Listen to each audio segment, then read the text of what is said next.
Good morning, everyone. We apologize for being a few minutes late. Just had a little bit of a technical problem. I'd like to turn to Mr. Hans. Mr. Hans, do we have quorum to proceed? Yes, sir. Very good. If you would join me in a pledge of allegiance to the American flag.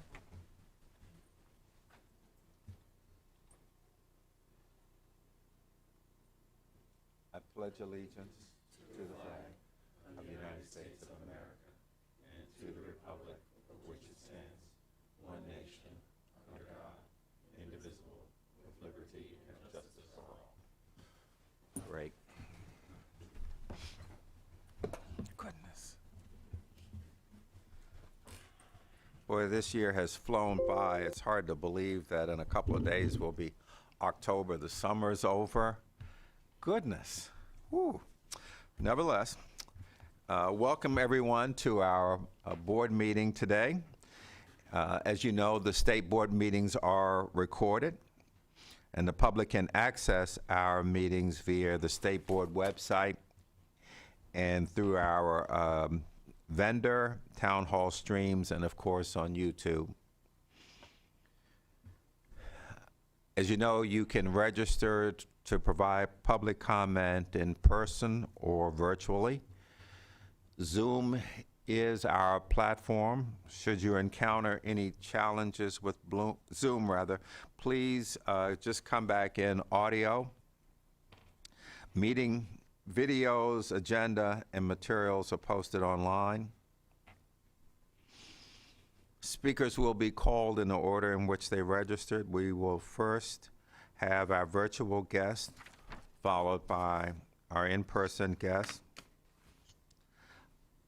And as you well know, the comments are limited to 3 minutes, and staff will monitor that time. When your time expires, we ask you to complete your sentence, but not to make any additional comments. Please address your comments to the entire board and not to an individual board member. Board members will not respond, but we take your comments under advisement. If you have any written statements or materials that you would like to share with the board, if you would provide those to Mr. Hans, and he will make sure that that the board members receive them. We're going to now go to our virtual guest first. Ms. Saroff, good morning. Good How are you morning. doing? Okay. How are you feeling? How does anyone feel after a full day fast from holiday? Oh, okay. All right. Yesterday was Yom Kippur. Yes, absolutely. Oh. Well, welcome. Thank you. I'm going to speak to the topic of the college and career readiness that you're going to talk about later. Mm-hmm. Because I've had the chance to encounter how ready students with disabilities are for college and careers. I have spoken recently about us having to change how we look at high school. High school should not be just about credits. It should be about the content of those credits and the quality of those credits. A child graduating with all D's is obviously not as prepared as a child who is graduating with A's. And we have to recognize that it's more about the content than about those grades when we look at that kind of a situation. We also have to look at skill-wise whether or not the child is able to participate in class, get the accommodations that they need, and whether or not those accommodations will be realistic in the job setting. We have a lot of virtual jobs right now, but a lot of companies are asking their employees to come back to work in person. So things like using the chat or using other kinds of communication devices that are very useful virtually are not useful in the actual office. Telling a child that, well, you can use the chat or you can use technology without teaching them how to use that is not going to be helpful. And those are some of the things that I see my clients and other students experiencing in our high schools in Maryland. So we need to take a look at that and figure out a way to address that in a more positive fashion. Need to think about training these students in realistic goals, realistic settings, and getting realistic accommodations. We also have to look at, again, those grades and make sure that if we stick with just doing credits, that those credits are meaningful and not, well, one size fits all. Thank you. Thank you very much. This time we'd like to recognize Miss Amanda Joskowski. Forgive me, I apologize for butchering your name. I apologize deeply for that. Not a problem. Can you hear me okay? Yes, thank you. Okay, wonderful. Well, good morning. My name is Amanda Joskowski, and I'm a parent in Carroll County Public Schools. Many of you are aware of recent attempts to have some supplemental materials removed from our school libraries, but I'm not here to argue about the value or content of specific books. I seek to present to you only facts, a timeline of events that have occurred within our school system over the past month or so, and to request guidance from you on how to address some serious concerns. According to CCPS Board Policy 2AA, once a reconsideration form is received, the Reconsideration Committee has 30 school days to read, meet, and evaluate the title. However, Superintendent Dr. McCabe broke from this established policy and determined that due to the volume of requests, all books under review must be immediately removed from shelves until the reconsideration process is complete, including multiple potential appeals. Until recently, the Reconsideration Committee was chaired by the Supervisor of Media, who was reassigned to the role of English teacher without explanation just 6 business days before the start of our school year. Her replacement is a history teacher with no training in library science or related fields. Last month, the Selection, Evaluation, and Adoption of Instructional Materials Handbook was quietly revised without opportunity for public comment or professional respect for media specialists, who could have consulted on the new procedures, sharing potential concerns and impacts to their jobs. The new supplemental material verification form within this handbook includes more than a dozen criteria media specialists must now confirm and sign their name to before approving purchase of a new item. Some of these criteria are conflicting and many are vague and remain undefined, leaving the door wide open for misuse and abuse. What are the repercussions for school staff who don't sign off on or who feel they must endorse a book order for fear of their reputations and livelihoods? New guidelines limiting purchase of books to grade bands within a school prevent a 12th grader preparing for college or career from accessing any books labeled for readers above 9th grade. This excludes the majority of books used by honors programs, any nonfiction titles written for a general audience, and penalizes students reading above grade level. Dr. McCabe's stated reason for removing books undergoing the reconsideration process was to allow media specialists to focus on the new school year free from distraction. Yet these tireless and beloved school system employees are now responding to repeated requests to locate and pack away challenged titles, and spending hours per day outside of work attempting to communicate with one another and school system leaders for clarification, as the acting supervisor of media has been unable to answer any substantive questions about the new process. The first 5 of roughly 60 recent reviews were completed by the Reconsideration Committee, who voted to retain all 5 titles in the school system.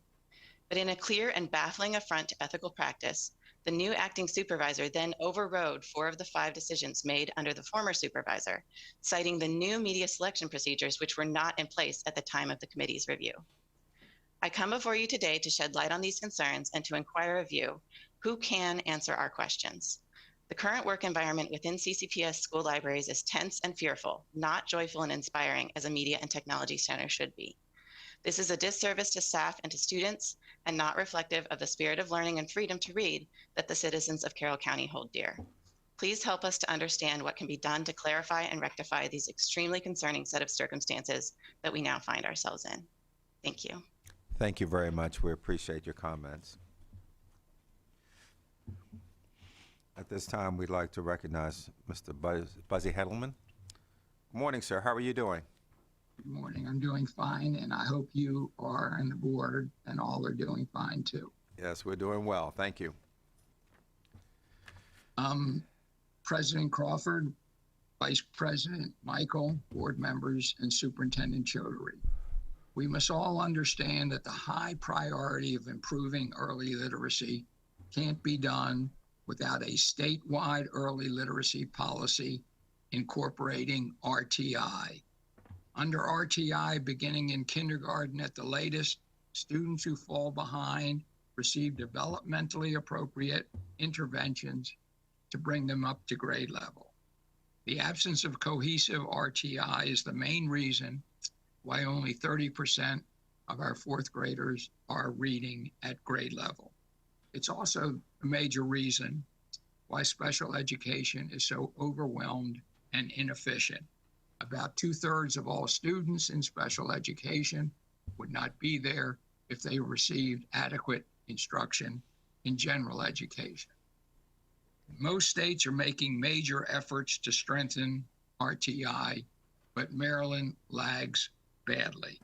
The overriding cause is that for many years, Maryland laws that aim to require RTI have been overlooked or neglected. I have provided a written statement that provides evidence of what I am stating. All LEAs claim to be doing some form of RTI, but very little is actually taking place. I think the state board should, one, ensure state standards for comprehensive literacy, incorporating RTI, including high dosage tutoring, with the highest priority on grades K to 3. The state board should also direct and oversee MSDE implementation, including technical assistance, uniform data collection, and monitoring of fidelity of implementation. The board and MSDE need hardly start from scratch. Some states are deep into planning and implementation, and MSDE should revive the Ready to Read Act implementation work group. It is encouraging that the board and MSDE have stated a determination to move forward on early literacy. There is no further time to lose. I appreciate your consideration of these comments and my written statement. Thank you. Thank you very much. We appreciate your comments this morning. At this time, we'd like to recognize Ms. Marie August.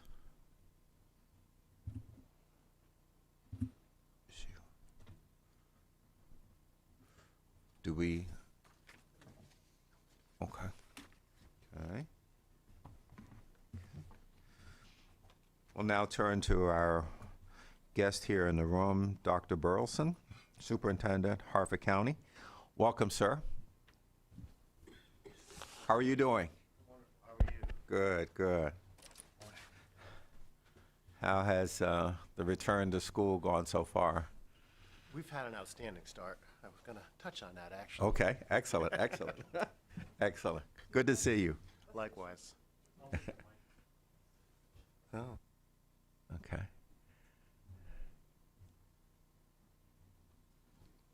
Can you tell me, is it on? Yes, Okay. thank you. Awesome. Mhm. Well, good morning, everybody. Morning. Glad to be here today. You know, I'll get your mic. All right. Well, actually, I did want to come to say we've really had an excellent start to the school year. And at least for me in Harford County, I feel like it's been the best I've experienced in my career. And this is my 11th year as a superintendent, so that's saying a lot. Excellent. I would suggest that many of my colleagues feel the same way. We've been off to a good start. I think there's just great momentum. You know, we had a chance to see our scores recently, and we know we have a great deal of work to do but we're pleased that the arrows are going in the right direction. I want to take a second just to bring greetings from PZAM and also to acknowledge our 3 new team members we have in the group of superintendents. We have Dr. McCartney as an interim role in Garrett County, Dr. House in PG County, and then of course Dr. Rogers in Baltimore County. It's great to have them. We had our first meeting with everyone in person this past Friday. We have a lot of challenges facing us, particularly with, we're all recovering or still dealing with the teacher shortage. Essentially the worker shortage in general, but the teacher shortage is the one that drives I think a lot of our concerns. We're probably investing much more in supporting provisional teachers than we've ever done in the past. And that's a little bit, it's hard to account for how much that shortage is impacting school systems, but we're all dealing with it in different ways. I do think as a group, I'm looking forward to working closely with the state board this year because we have a lot to address with the federal funds ending. It's something that's very high on all of our minds and how we're going to deal with that. Of course, in the context of the funding, we all heard the governor and his recent messaging. I got to hear him speak at Mako this summer and to hear him talk about some statewide belt tightening. I think that's no surprise to us, but again, that's just part of the challenges that we can all engage in together. As I mentioned on Friday, the superintendents met. I wanted to say, again, thank you for working together. Dr. Collins was there with some other colleagues from MSDE. We had a really, I think, outstanding presentation for them. What we're looking forward to most is the work we're going to be doing together on mathematics instruction. That we're talking about the professional learning work that's coming out on and how they intend to support the school systems. And so that is something that we're very excited to keep going. Like I said, we have a lot to do, but that's something that we want to kind of double down on. And as my time is running out here, I wanted to close with one other thing. CCR, you're going to talk about this today. We absolutely support the work around CCR. We're very excited to see GPA coming into the mix because I think we've all known that that's a really important indicator for us. And so I'm interested to hear what will be shared later today.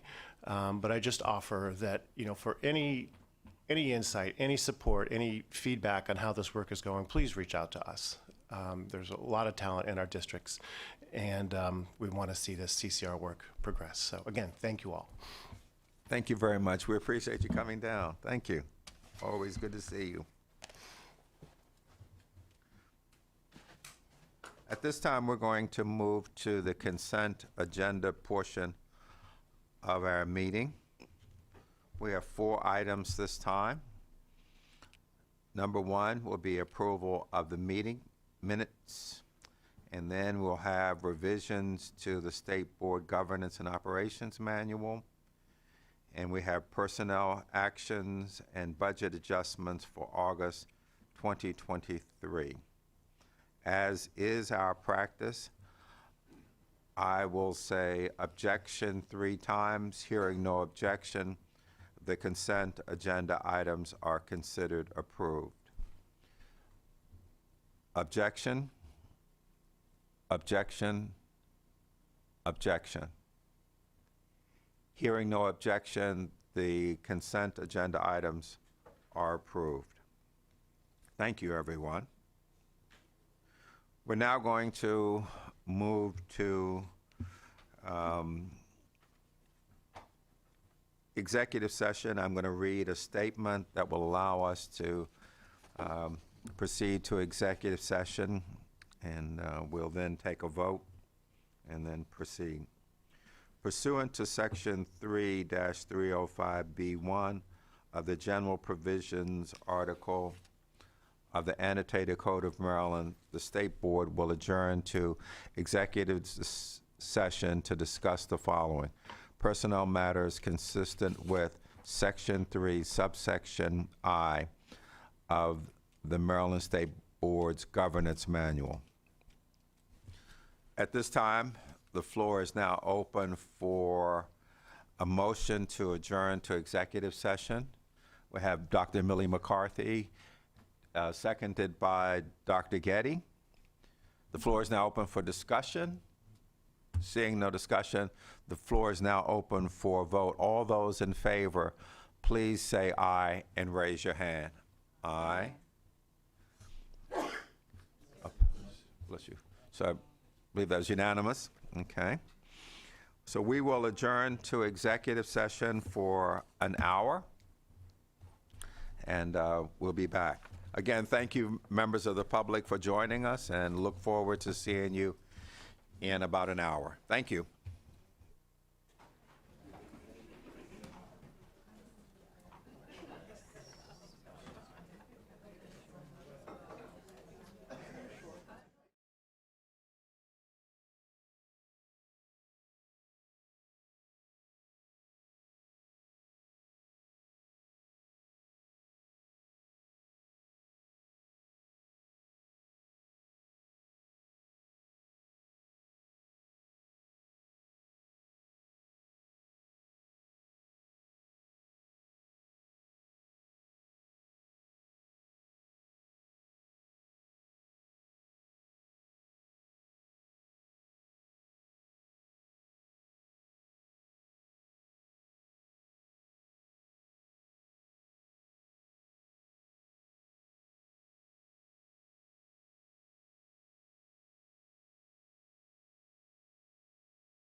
want to thank members of the public. We're now reconvening and appreciate the members of the public.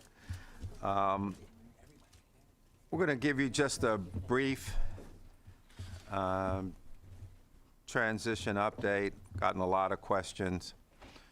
We're also issuing a press release that will have a little bit more detail. The number one thing that we and the superintendent and everyone wants to do is keep our focus on children, making sure that we stay focused there and that we keep our focus on children. I want to also just thank everyone for their cooperation to facilitate the transition. Is that we have established a joint transition committee made up of members of the state board and members of the MSDE leadership.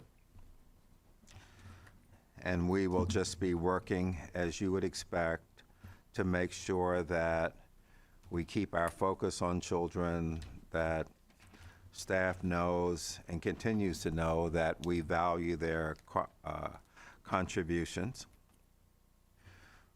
We have also established a search committee with the goal of conducting another search and having a selection made for the next superintendent on July 1st.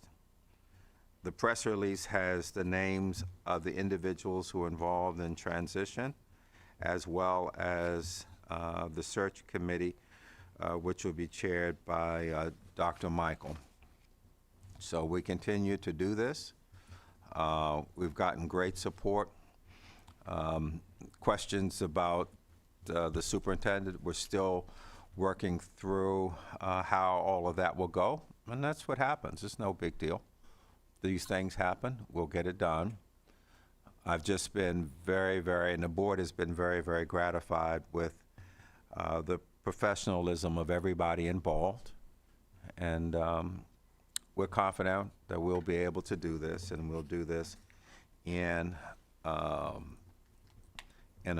truly appropriate manner and professional manner. So again, wanted to give you an update. There'll be a press release out with the names of individuals so you can see that. But we're working this. It'll work out. It will always work out. We'll figure it out and we'll get it done. Okay.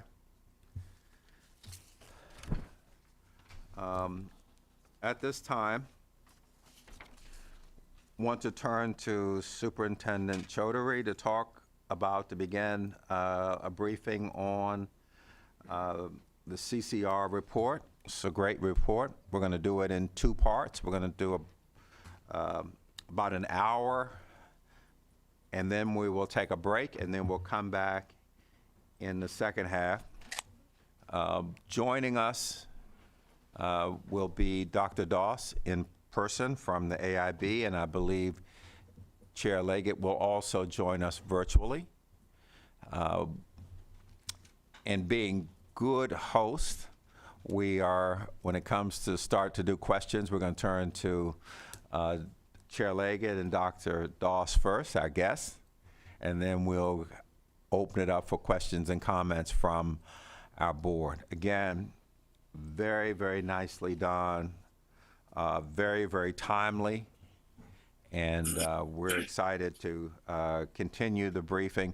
The goal is, Superintendent, correct me, but I believe the goal is where we want to be is to be able to accept this report by December. A recommendation for adoption of a new standard by December. Yeah. Yeah. So we're going to, in our meetings, we're going to take time in our meetings, in our coming meetings, to examine and talk about this so that the public can understand and see. But the goal is to adopt the recommendations by December so that we can move forward. The school systems will have then some time to know what they'll have to do. But again, I want to thank everyone, and I want to thank the participation and engagement by the AIB. We have a lot of conversations behind the scenes with the AIB, just talking, small group. And again, the thing I love about dealing with them is that at the end of the day, just like with us, the number one goal is how do we educate our children? How do we work together? How do we do it in a way that is seamless, that doesn't present challenges for the local systems, that to the extent that we can speak with one voice on these topics and be clear and continue to make progress for our children. Superintendent? Yep. All right. I promise this is the longest presentation that I will ever give here. It is, that's why but it is broken down by two sessions. That's why we don't have anything else on the agenda. And it's important. You are going to make history with this. You are going to change lives with this. And so you want to get it right. So my hope is that we really dive into the final findings today. Towards the latter half of the report, of the presentation, we're going to start having you think about what a new adoption could look like. So we'll do some exercises. Invited Dr. Daria Willis from Howard County Community College to come. And then next month, we're going to, I'm hoping to invite our Prince George's County Community College president as well, who's very passionate about this as well, just to make sure that their voices are here and present. So with that, I'll bring Matt up and Dr. Rickles.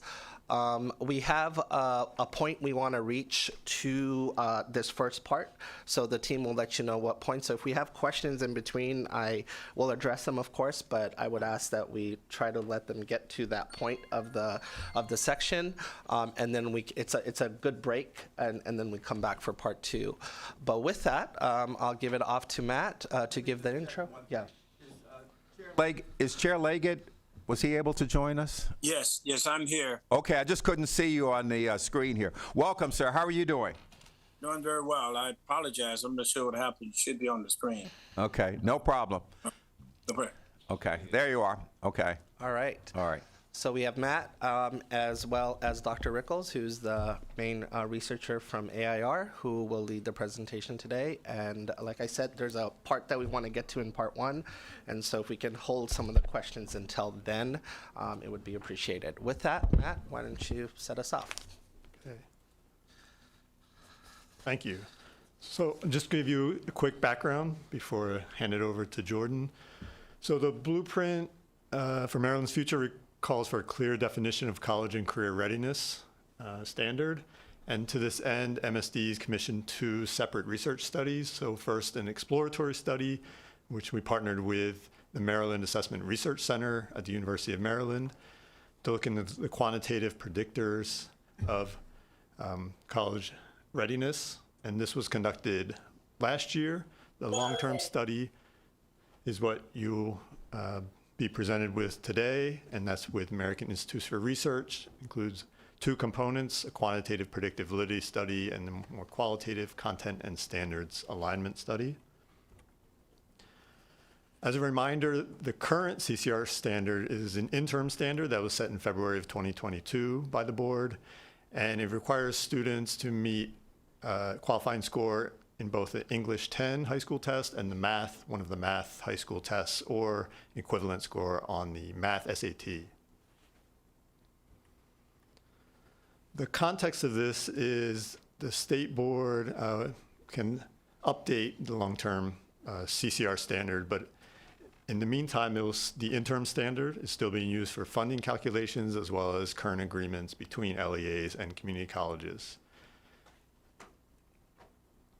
So once the CCR standard is updated, community colleges and other open enrollment public institutions of higher education will accept students that met that standard for enrollment in credit-bearing courses. So in terms of this study, there are many parts, which Jordan will go through results for all of them. But as I mentioned before, there's a quantitative study, so that covers how predictive the current interim CCR standard is, as well as how some additional possible measures such as GPA or individual course credits could add to that predictive validity.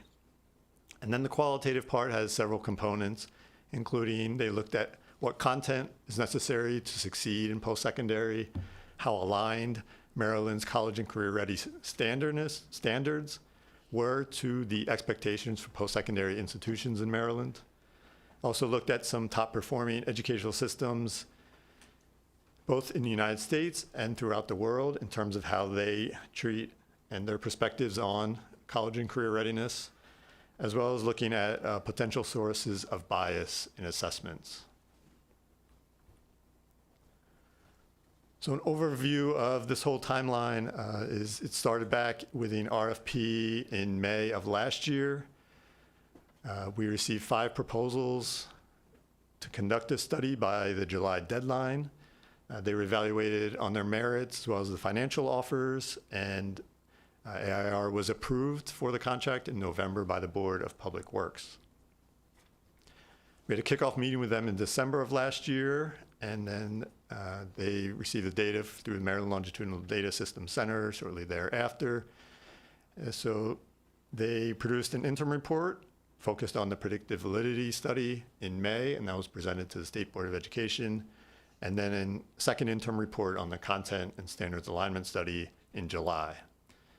The final report was submitted as required by the blueprint to the General Assembly, the AIB, and the Governor's Office by the September 1st deadline, and it is available on our website. Lastly, I'll just walk through the stakeholder engagement that has been conducted.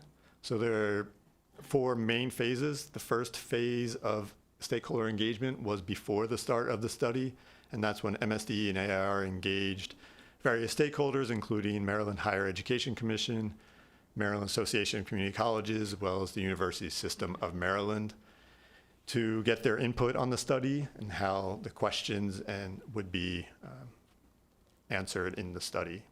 The second phase was during the actual study, so AIR conducted focus groups, as well as surveys of stakeholders in Maryland across higher education, as well as LEAs and workforce on their perceptions of college and career readiness. And Jordan will give more details on those.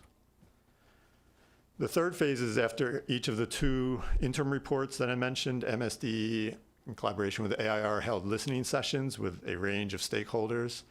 So across 10 sessions, more than 200 people attended, and this included everyone from higher ed, across LEAs, as well as the Governor's Office staff.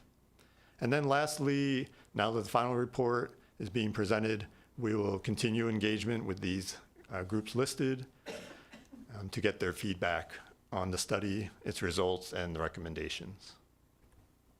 So with that, I'll hand it over to Jordan for the results.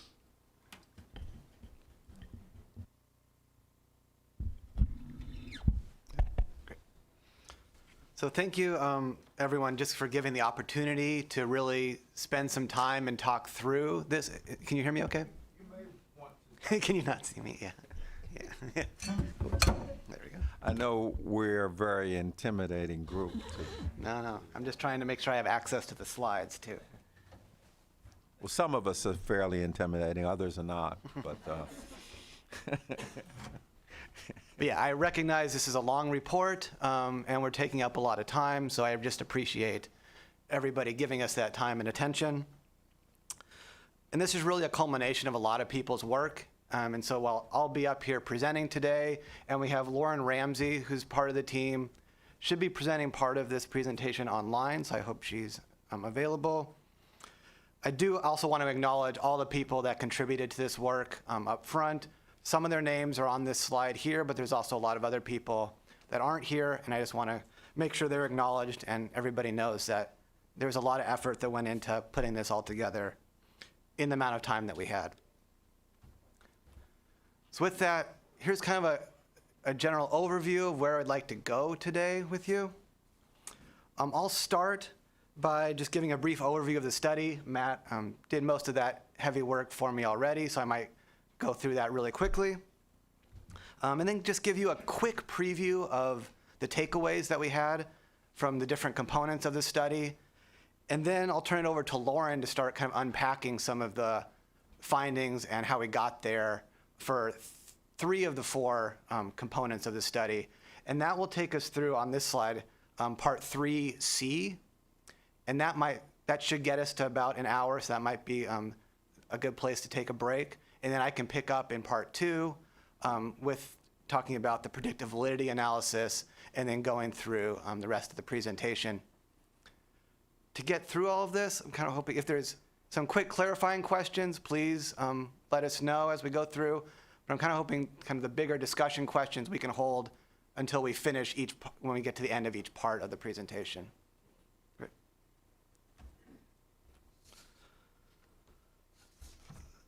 So again, Matt, here's just a quick overview of the study, but Matt touched on this for the most part. I just want to highlight again, there's these 2 pieces. There's a predictive validity analysis, and then there's what we call the content and standards alignment analysis. We had interim reports on each of those pieces, and then what we did in the past few months is really work to put that all together into this final report. And throughout the whole process, we were working with MSDE to talk about approaches and discuss any important decisions that needed to be made along the way. And we organized the work around 4 objectives. The first objective was to identify the knowledge and skills required to be college ready. That second objective was to assess the alignment between the Maryland high school standards and post-secondary expectations. That third objective was to assess how the interim CCR standard and alternative specifications of the standard predicted post-secondary progress. And that's that predictive validity analysis piece. And then the fourth objective was to examine potential bias in assessments. And so we've organized today's presentation around these 4 objectives. But one thing to note is that we did switch the order so that we're going to talk about objectives 1, 2, and 4 in this first part. And then I'll jump in part 2 with starting with objective 3. So we did use a lot of different data sources to address these 4 objectives. I just want to give you a very quick overview of those data sources now, and then as we hit them throughout the presentation, we'll go into more detail about each one. But we had some data sources that were primarily used for the content and standards alignment analysis. So that's the inventory of the community college course requirements, a programmatic survey of community college faculty, and then the content alignment coding that was done by our content area experts. We had other data sources that addressed kind of a number of different objectives, and those were primarily the focus groups, a landscape analysis of the top performing education systems, and then the literature review. And then lastly, we had student level data from the Maryland longitudinal data system, and that's what was used for the predictive validity analysis.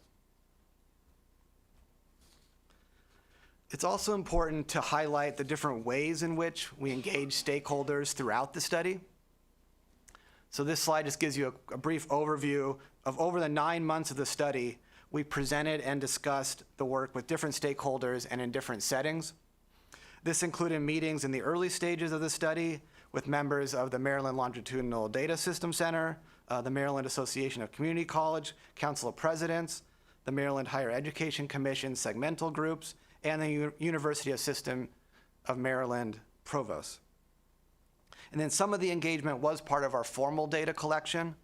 That was in terms of the focus groups and the surveys. And we'll definitely talk about those in more detail as we get into the findings. And then we presented interim findings from the study to many different groups, especially in that last 3 months of the study period. So with that background, let me again give you a quick preview of the main takeaways or the main findings from each of those objectives, and then we'll dive into all of it in a lot more detail.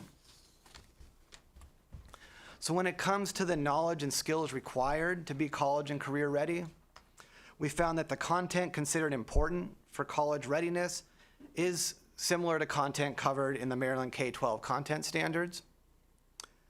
Skills for success, including collaboration and healthy workforce habits, are considered critical for college and career readiness. And then when we looked at top performing education systems, we saw that they provide formal CCR counseling early in students' journeys and clear options for college and career pathways.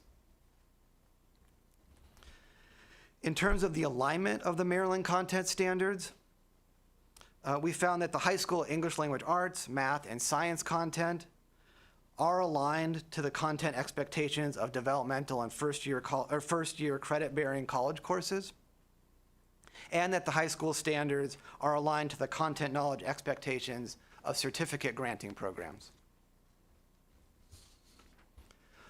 Our analysis of how well the interim CCR standard and alternatives specifications of the standard predict post-secondary progress indicated that the interim CCR standard, which is based on the state assessments, correctly classifies about 2/3 of students as either college ready or not college ready at the end of grade 10. And adding an alternative way to meet the CCR standard, where there's both the interim criteria or a high school GPA of at least 3.0, increases both the percentage of students who can meet the standard and improves the accuracy of the standard.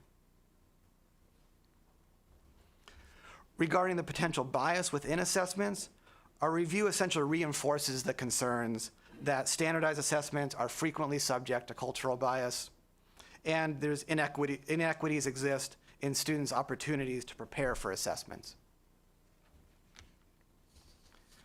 And so with that kind of broad overview of the findings, now I'll turn it over to Lauren. I'm hoping she's on and can access this, to go into more detail about each part of the study, starting with identifying knowledge and skills required to be college and career ready. Thanks, Jordan. Good morning. I'm a senior researcher at AIR, and I've served as co-lead on the content and standards alignment component of this study. To understand the knowledge and skills to be college and career ready, we collected information from a variety of sources. These included a course inventory and programmatic survey gathering community college course descriptions, syllabi, and learning objectives, along with faculty perceptions of student readiness. We engaged with post-secondary workforce and K-12 stakeholders through focus groups and surveys, as well as other formal and informal engagements. And we conducted a landscape scan that included U.S. state policy documents and explored the literature of international education systems that prepare students for college and career readiness. We'll focus first on the course inventory and programmatic survey. First, we identified first-year credit-bearing English, math, and science courses and developmental courses at each community college using information that was publicly available on the college websites. This search provided initial insights into key themes and course descriptions. Course information collected included course descriptions, AccuPlacer score requirements, and prerequisites and co-requisites. In total, the course inventory contained 241 courses across the 16 community colleges. Given that the community colleges provide such a large share of the entry-level and developmental courses to Maryland students, we focused on community colleges to capture a representative picture of entry-level and developmental courses in the state. The course inventory covered publicly available information from all 16 of the Maryland community colleges. Programmatic survey participation. Given the variation in organizational structure across community colleges, we worked with the Maryland Higher Education Commission to distribute the survey invitation to the presidents of all 16 community colleges, who then shared the survey with their appropriate stakeholders at their institutions. Responses were received from 11 community colleges. Responses were provided most often by faculty at 43%, followed by administrators at 32%, and then department chairs. Division directors accounted for 6%, and course coordinators accounted for 3% of the respondents. Preliminary results of the review of the content of community college syllabi identified the primary content emphases in each content area and course type. Broadly, our insights suggest that content emphasis in ELA leans heavily toward writing skills, the content emphasis in math is primarily algebra, and the content emphasis in science is focused on scientific method and communication, all of which is consistent with preliminary focus group insights. Once we had the courses identified and course information gathered, we then developed conceptual frameworks to serve as a summary of the common course expectations.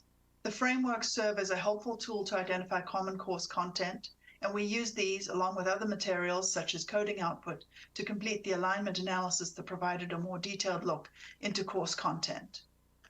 Academic content area coverage from syllabi was summarized based on researcher coding of material available in the syllabus, such as the course description, learning objectives, and topics identified in the schedule. The coding structure was built on the Maryland CCR standard focusing on grade 9-10 expectations as the content reference point for English and math courses and science practice skills for science courses. The final report includes conceptual frameworks for developmental and first-year credit-bearing English and math, as well as science. Developmental math and English content is what we consider most critical for college readiness. The conceptual framework for developmental English serves as a summary of the common course expectations in developmental English courses. For example, using the conventions of standard written American English in writing, and using information to support ideas. These are examples of prevalent content in developmental English courses. The conceptual framework for both developmental and first-year credit-bearing English courses are available in the final report appendix. The conceptual framework for developmental math serves as a summary of the common course expectations in developmental math courses. Basic operations and understanding numerical relationships are examples of prevalent content in developmental math courses. The conceptual frameworks for developmental and first-year credit-bearing math courses are available in the final report appendix. Through the programmatic survey, we captured perspectives about college readiness from stakeholders at Maryland community colleges. Broadly, post-secondary stakeholder response suggests that students' English readiness is stronger for the English language component of the ELA standards than it is for other components. When asked about the proportion of students at entry who are college ready in ELA, more than half of respondents, so 53%, reported that 81% or more of their students were college ready in English language. Fewer respondents reported that students were college ready for speaking and listening. Post-secondary stakeholder perceptions indicate that students are less college ready in math than they are in English. Less than a quarter of the respondents said that 81% or more of their students were college ready in algebra. And just 8% reported that 81% or more of their students were college ready in pre-calculus and scientific thought. We'll focus next on the post-secondary stakeholder engagement. In addition to the course inventory, we also wanted to capture perspectives of key stakeholders through virtual focus groups. We wanted to ensure that our work captured critical perspectives. We took what we learned from the focus groups and the course inventory to inform the conceptual frameworks used for the alignment study. The post-secondary focus group protocol included questions related to course readiness, such as skills and knowledge post-secondary stakeholders expect of students who are college and career ready, and the extent to which incoming students meet those expectations. We asked about prerequisites and placement tests used, and we asked about the potential barriers to success with current prerequisite and placement tests. We also asked about course design, learning objectives, and strategies used to censor diversity, equity, and inclusion. In the focus groups, we engaged post-secondary faculty.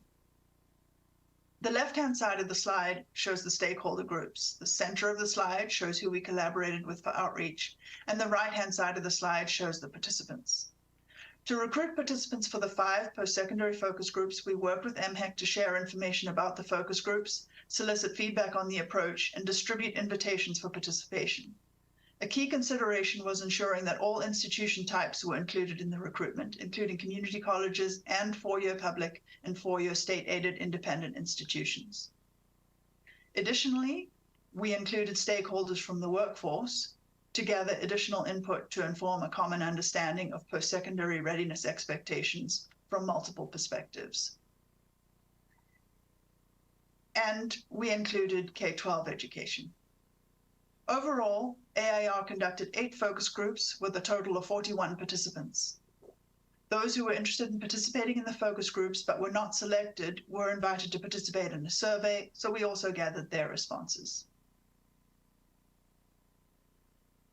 I'll now review focus group findings. First, one important theme was that many students do not appear college ready in reading, writing, pre-calculus, and scientific thought. As one stakeholder comment on the right exemplifies, being ill-equipped in these areas sets them back when they start college.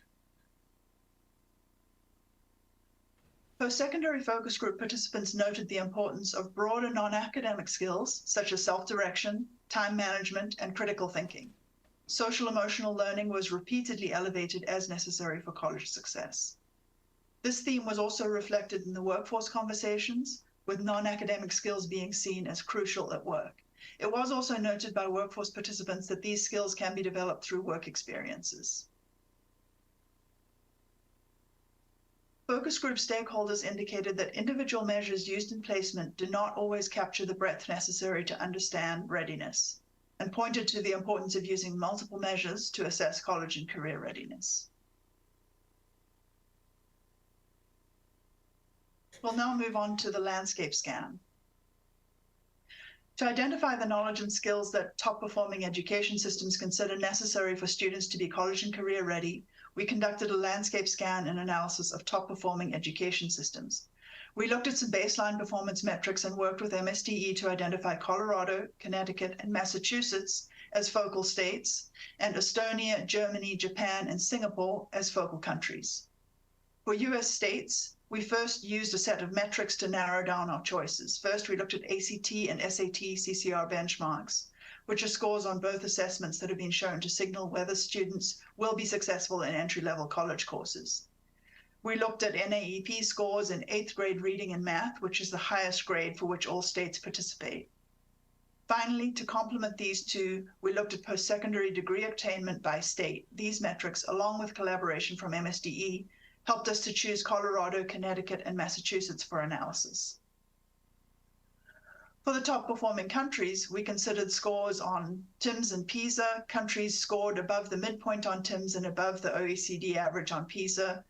We also considered factors like ethnic diversity, equity in educational outcomes, and comparability with the United States. In collaboration with MSDE, we chose Estonia, Germany, Japan, and Singapore to study in depth. Now I'll share some takeaways on top-performing US states. There are multiple options for demonstrating CCR in these states. For example, Colorado and Connecticut have multiple pathways in which students can demonstrate CCR. Colorado allows LEAs to select at least one assessment from a menu of options. Colorado and Massachusetts have individualized options, such as a capstone project. None of the three states use high school GPA as an indicator of CCR. High school GPA is one of the measures recommended by the Massachusetts Department of Higher Education to determine placement in entry-level college English and math courses, and is one of the criteria for CCR in a memorandum of understanding between the Maryland Association of Community Colleges and the Public School Superintendents Association of Maryland. None of the focal states use CCR measures for high-stakes decisions regarding students' educational opportunities. CCR measures are primarily used for district and school accountability. For Colorado and Massachusetts, assessments are part of the high school graduation requirements. None of the three states use CCR assessments to determine which students can access certain courses or post-secondary pathways in high school. Another key commonality between the three focal states is that they provide formal CCR counseling to students via an easily accessible CCR plan prior to or starting in grade 9. We have a few examples on the slide, including the Individual Career and Academic Plan, or ICAP, in Colorado, which is a multi-year process that guides students and families through career and post-secondary planning, and My Colorado Journey, which is an online tool that helps connect students and job seekers to planning and support resources.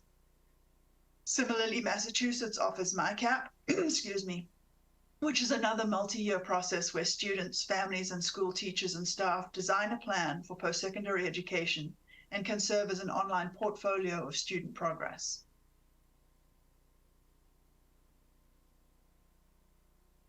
Drawing comparisons between any US state and other countries' education systems is difficult given differences like country size and population, centralization of education systems, and cultural differences. Nevertheless, we do have some insights from other countries. First, We see that vocational and technical tracks are among several options for upper secondary school leading to a post-secondary career, with specific sets of requirements for completing each secondary track so that it feeds directly into the corresponding career pathway. Technical or vocational programs in the focal countries we looked at are rigorous and effective for preparing students for the workforce. Graduates from such programs are generally able to find success in their fields and earn high incomes. Although the 4 focal countries have national curricula with some local control or autonomy, or variations depending on pathways, there is a national or centralized body that oversees the quality of both academic and technical programs. Finally, for these countries, post-secondary readiness consists of both academic and non-academic skills.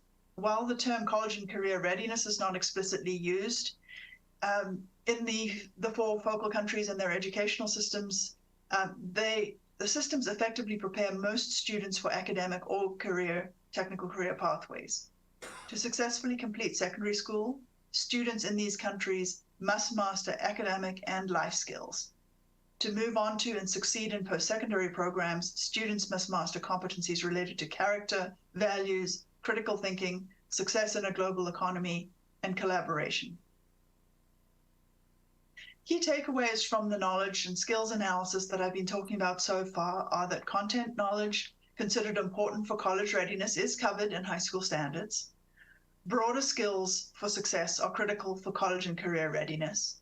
And top-performing education systems provide formal CCR counseling early in students' journeys and clear options for college and career pathways. The main limitations of this analysis include that the course inventory was based on information from college websites and materials submitted via the survey, which may not capture all aspects of course content expectations. The focus groups gathered information primarily from post-secondary stakeholders. Deeper engagement with workforce and K-12 stakeholders should be considered in future research. Drawing comparisons with international education systems is challenging due to the fundamental differences between these countries and the United States and the state of Maryland. I'll now move on to our work assessing the alignment between Maryland's college and career-ready academic content standards and post-secondary expectations. First, I'll cover our approach to the alignment analysis. The alignment analysis sought to identify areas of alignment and misalignment between Maryland's CCR standards and post-secondary content and expectations. We compiled review materials, developed a qualitative alignment index, coded the alignment of the high school standards with the college course content, and analyzed the alignment and rated justifications. Here is some background. A key step was to identify the post-secondary courses to include in the analysis and in the development of the conceptual framework. Unlike the Maryland CCR content standards, there is no common set of standards or learning objectives that articulate the expectations consistently across Maryland's community colleges for courses. Each college uses a different course numbering system, and instructors have autonomy in setting learning objectives for courses. And as we've shared earlier, the course inventory identified 241 courses, of which syllabi from 144 unique courses were provided through the programmatic survey. So we have to determine which courses to use to develop the conceptual framework, which provides a composite of common expectations across colleges for developmental English and math, first-year credit-bearing English and math and science, and certificate-granting training programs. For English, our rationale was that Maryland's general education requirements for public institutions specifies English composition as meeting the English requirement, so the framework is focused on the common content found across general first-year college courses in those areas. For math, we used courses that provided foundational knowledge of key concepts for general education students, so non-math majors, and that had no prerequisites. For science, Maryland's general education requirement for public institutions specifies biological and physical sciences as meeting the science requirement. So the framework is focused on the common content found across general first-year college courses in those areas. Certificate granting training programs, we looked at top certificate granting training programs based on Maryland Association of Community Colleges Workforce Training Dashboard, and ONET content model from the U.S. Department of Labor, and the Employability Skills Framework from the U.S. Department of Education. We also determined what we would actually be aligning. Which standards would we use and which course or program expectations would we consider? For ELA, the blueprint set the expectation that students are college and career ready by the end of grade 10. For math, the blueprint outlines multiple potential math pathways for students to meet the CCR standard by grade 10, all of which include either Algebra 1, Algebra 2, or Geometry. We also included statistics in the review since the number of students who enroll in college statistics courses as their first-year credit-bearing course is substantial. For science, the DCIs for life science and physical science are the most applicable to content expectations for post-secondary biological and physical science courses. The Maryland Disciplinary Literacy Standards provide reading and writing standards contextualized for science. Maryland's science standards identify connected math standards.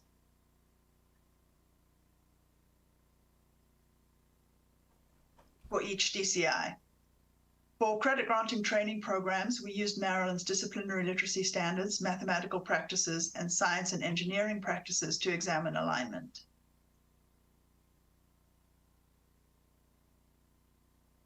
The materials we'd gathered along with the frameworks and the relevant standards were reviewed by content expert raters. The raters determined an alignment rating and a rating of the level of rigor of the content, and they wrote a brief rationale for their rating. The AIR researchers then reviewed and aggregated the ratings and wrote an analysis of the findings. There were some adaptations to this process for science and certificate granting courses, however, the general process was the same. I'll talk a little more about the dimensions of alignment. There were two dimensions of alignment we examined, content and rigor. Content alignment is the extent to which the post-secondary course content includes clear and sufficient language, suggesting that the college courses cover the same content described in the high school standard. Rigor is the extent to which the post-secondary course content describes a lower, similar, or higher level of cognitive expectation than the high school standard. Let's talk about how to interpret the findings. There are three general categories that alignment findings could fall into, which provide context for the findings. So navy blue, the standards aligned for content typically shared language or expectations with the course objectives from the college syllabi. Light blue, the standards partially aligned for content demonstrated an implied relationship between the high school standards and the college expectations. Alternatively, the college expectations did not address all parts of the high school standard. A partially aligned rating was also assigned when the college expectations assume, but do not explicitly mention the knowledge and skills listed in the high school standard. And gray, the standards are not addressed for content, demonstrate either no or a very vague connection between the high school standards and the college expectations. There are four general categories that rigor alignment findings could fall into. Dark green, a higher rigor rating, means that the college expectations require a greater cognitive demand than the high school standards.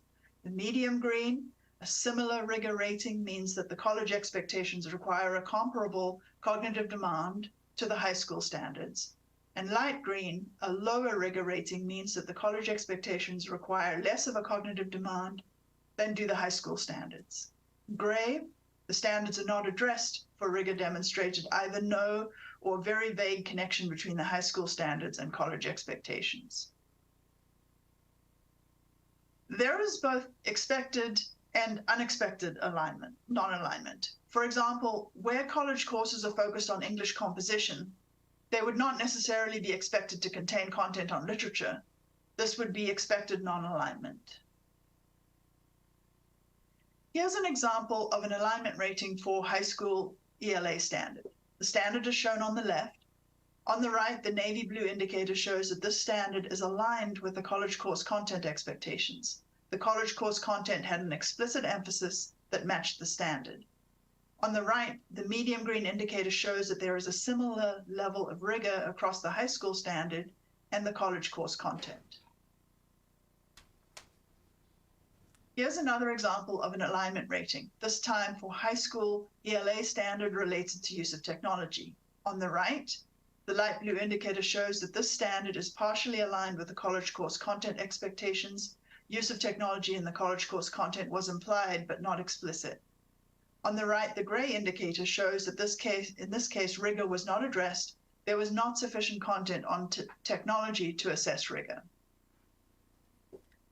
Now that we've set the stage, I'll move on to the alignment findings. In general, the ELA high school content standards that students must meet at the end of grade 10 align to the content expectations of post-secondary developmental English and first-year credit-bearing English courses. For both developmental and first-year credit-bearing ELA, the writing and language strands of the high school standards for ELA had the highest level of alignment to post-secondary course content, followed by reading and informational text. The rigor of developmental courses is most often at a similar or lower level of expectation than those found within the grades 9 to 10 ELA standards. Rigor in first-year credit-bearing ELA was most often at a similar or higher level of expectation than the high school standard. We do have a graphic to illustrate areas of alignment, and I'll walk you through how this first one is built. This is the alignment for developmental English. The gray circle covers the content standards for high school courses. The outer circle shows the high school standard cluster, and the inner circle shows the strand. These blue segments indicate the content expectations for developmental college English courses. Navy blue indicates clear and sufficient language to suggest that these content areas are covered in college courses, and light blue indicates that some or a little of these content areas are covered in the college courses. Bringing it together, we map the college content expectations onto the high school content standards. We determined alignment based on how well the college content overlapped with the high school standards. Navy blue indicates clear and sufficient language to suggest that these content areas from the high school standards are covered in college courses. And light blue indicates that some or little of these content areas from the high school standards are covered in the courses. Gray indicates that the standard content is not addressed in the college courses. Here we have developmental English content alignment. High school content standards align with developmental English courses expectations, especially for writing and language content.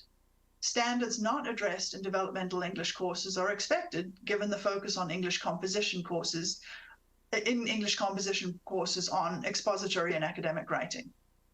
For developmental English, the two content areas with the strongest alignment between the high school standard and college course content are language and writing. This is the developmental English rigor alignment. Rigor in developmental English courses reflects similar or lower cognitive demand than the high school content standards, which is consistent with the goal of developmental courses to build on or refresh basic skills. For developmental English, the two content areas with the most similar level of rigor, that's the medium green, between the high school standard and the college course content are language and reading informational text. Here we have first-year credit-bearing English alignment. High school content standards align with first-year credit-bearing English course expectations, especially for writing and language content. Standards not addressed in first-year credit-bearing English courses are expected, given the focus of English composition courses on expository and academic writing. And for first-year credit-bearing English, the two content areas with the strongest alignment between the high school standard and college course content are language and writing. Here we have first-year credit-bearing English rigor alignment. Rigor in first-year credit-bearing English courses reflects similar or higher cognitive demand than the high school content standards. First-year credit-bearing English, the content area with the highest level of rigor, that's the dark green, in the college course content is writing. Moving on to math. In general, high school math content standards align with expectations of post-secondary developmental and first-year credit-bearing math courses. Generally, high school standards classified within algebra and functions demonstrated the most alignment with college-level expectations. Few introductory or developmental college courses included expectations for geometry. This was expected given that geometry at the collegiate level is more likely covered in courses for math majors, or for specific areas of study such as engineering. Here we have developmental math alignment. High school content standards align with developmental math course expectations, especially for algebra and functions. Standards not addressed in developmental math courses are expected given that geometry is typically for those in math-focused majors or pathways. For developmental math, the two content areas with the strongest alignment between the high school standard and college course content are algebra and functions. Here we have developmental math rigor alignment. Rigor in developmental math courses reflects similar or lower cognitive demand than high school content standards, which is consistent with the goal of developmental courses to build on or refresh basic skills. For developmental math, the content areas generally indicated a similar level of rigor, that's the medium green, between the high school standards and the college course content, where standards content was evidenced. Here we have first-year credit-bearing math alignment. High school content standards align with first-year credit-bearing math course expectations across most content domains. Standards with less alignment are expected given that geometry is typical for those in math-focused majors or pathways. And for first-year credit-bearing math, the only content area that was not fully aligned between the high school standards and college course content was geometry, which was partially aligned. Here we have first-year credit-bearing math rigor alignment. Rigor in first-year credit-bearing math courses reflects similar or higher cognitive demand than high school content standards. For first-year credit-bearing math, the content areas with the higher level of rigor, that's the dark green, in the college course content are algebra and functions. Moving on to science. In general, high school science standards align with the expectations of post-secondary first-year credit-bearing science courses. High school life and physical science standards cover the content in first-year credit-bearing science courses with specific focus on biological and physical science. High school standards for literacy and science and technology subjects generally show strong alignment with first-year credit-bearing college science course content expectations. Here we have first-year credit-bearing life science alignment. High school content standards showed a high level of alignment with the first-year credit-bearing post-secondary life science course content. All subtopics within each disciplinary core idea or DCI were reflected in college content, course content and learning objectives. The first-year credit-bearing life science disciplinary core ideas content was fully aligned between the high school standards and the college course content. Here we have first-year credit-bearing life science rigor alignment. Rigor in first-year credit-bearing life science courses reflect comparable cognitive demand as compared to high school content standards. For first-year credit-bearing life science, the content areas generally indicated a similar level of rigor, that's the medium green, between high school standards and college course content. Here we have first-year credit-bearing physical science alignment. High school standards showed a high level of alignment for the first-year credit-bearing college physical science course content. For first-year credit-bearing physical science, the physical science disciplinary core ideas content was fully aligned with the high school standards and college course content. Here we have first-year credit-bearing physical science rigor alignment. Rigor in first-year credit-bearing physical science courses reflects comparable cognitive demand as high school content standards. For first-year credit-bearing physical science, the content was generally at a similar level of rigor, that's the medium green, between the high school standards and the college course content. So in general, high school standards covering disciplinary, literacy, mathematical practice, science practices, and engineering practices align also with employability skills. High school standards for literacy and science and technology subjects cover reading comprehension, writing, speaking, and listening skills considered important for workforce success. And high school standards for mathematical practices, along with science and engineering practices, cover math content and cross-functional skills considered important for workforce success. Having gone through all those various components of the alignment work, this slide provides a summary of the English and math content standards alignment. When looking at both developmental and first-year credit-bearing college courses, language and writing had the greatest alignment in English, and algebra and functions had the greatest alignment in math. Overall, high school content is aligned with the college course content expectations. Non-alignment is due to high school content standards covering greater breadth than college courses. Key takeaways from the alignment analysis are that, in general, Maryland's high school ELA math and science content standards align with the content expectations of college course content in developmental and first-year credit-bearing courses, and Maryland's high school ELA and math standards align with content knowledge expectations for certificate granting programs using 2 national frameworks that articulate workforce skills. There are some limitations to consider. The content structure and level of detail in available college course information did vary across courses and institutions. The analysis was based on content as identified in available course information, which may not reflect all of the content actually covered in a course.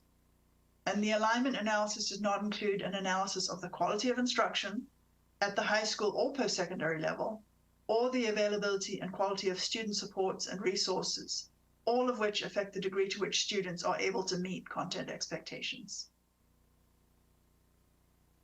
I'll touch on identifying potential areas for bias and assessments used to determine college and career readiness. We used 2 methods to inform the analysis of potential bias in readiness assessments used in Maryland. These included a literature review that synthesized relevant research and focus groups, which we've already talked about today, where we explored perspectives on potential bias in readiness assessments. This allowed us to generate a synthesis regarding the readiness assessments used in Maryland and the sources of potential bias within those assessments. We'll share 2 main takeaways today. First, standardized assessments are frequently subject to cultural bias. This is well documented and mostly attributed to language used in tests, which is normed to background knowledge often held by white middle-class students. Studies also raise equity concerns about the reliance on college admissions tests to determine college and career readiness. In addition, there are substantial inequities in opportunities to prepare for college and career readiness assessments, which our engagement with post-secondary stakeholders highlighted. Post-secondary stakeholders noted the opportunity gap for students in less resource districts, recognizing that those students may not receive advice about college preparation and pathways that's consistent with the level of advice that students in more resource districts are receiving. Their reflections are consistent with existing research on inequities in preparation for CCR assessments. Key takeaways from our review are that standardized assessments are frequently subject to cultural bias and inequities exist in student opportunities to prepare for assessments. I've reviewed the content and standards alignment analysis. I'll now hand the presentation back to Dr. Rickles. Yeah, and so that concludes essentially our first part of the presentation. So I think now it would be a good time to kind of open it up. First, we'll turn to Chair Leggett. Chair Leggett, do you have any questions or comments?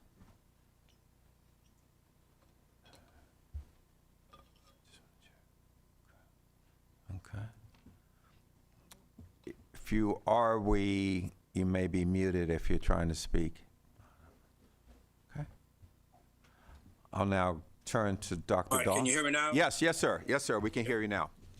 First of all, let me thank you for the opportunity to participate. This is a very important matter. I agree with Superintendent Chaudhry's earlier comments. This is highly important, and we do really need to get this right because an awful lot will depend on our ability to reflect from this. So I go back to an earlier question I raised a couple of weeks ago. If you don't mind, go back to the alignment components again and the takeaways on the alignment. If I understand this correctly, and I may oversimplify this a little bit, we are fairly well aligned in math, in reading, and even in science for the most part. But when you look at our preparation and our remediation for community college, there's a huge gap. And I'm trying to understand the difference between what you say we are preparing our students for in terms of alignment for rigor, for content, and then you look at the ultimate result based on such a high level of remediation for the very same coursework for which you've identified, for which we have, for the most part, fairly good alignment in those courses. It's hard for me to wrap my hands around that. It's a simple question, but a question that I think many people will look at it and say, well, what is the problem? If we are covering fairly extensively the coursework, we're doing it with rigor, we have the content, yet when we look a year or so later, we see the divergence between that alignment and our remediation in community colleges. The only thing that I take away from that is to go back and look at the limitations. If we put the limitations up about the study, those three areas are pretty extensive. I mean, you could drive a Mack truck through this, which goes back to the initial question. Is this the basis for why we have the disconnect? Maybe I'm oversimplifying this, but looking at this from my perspective, there should not be such a difference between our ultimate performance, the first year college, the course content, the rigor. Then I place the limitations of the alignments against that. What am I missing here? Lauren, do you want me to go, or do you want to take it? You go ahead. Sure. Thank you, Jordan. So it's the right question to raise in terms of where's the disconnect between, it looks like the content is aligned, but we still have students who are entering career or college not ready. I think that is... Not just students. Hold just a second. I assume some student would be misaligned, or some student would not be prepared. But the numbers are staggering. I think that when we look at it, probably less than 40% of our students are college and career ready, and probably 70% of our students need remediation in the first year of community college. It's not some, that's a huge number. Sure, but I think we can debate those numbers in a different discussion.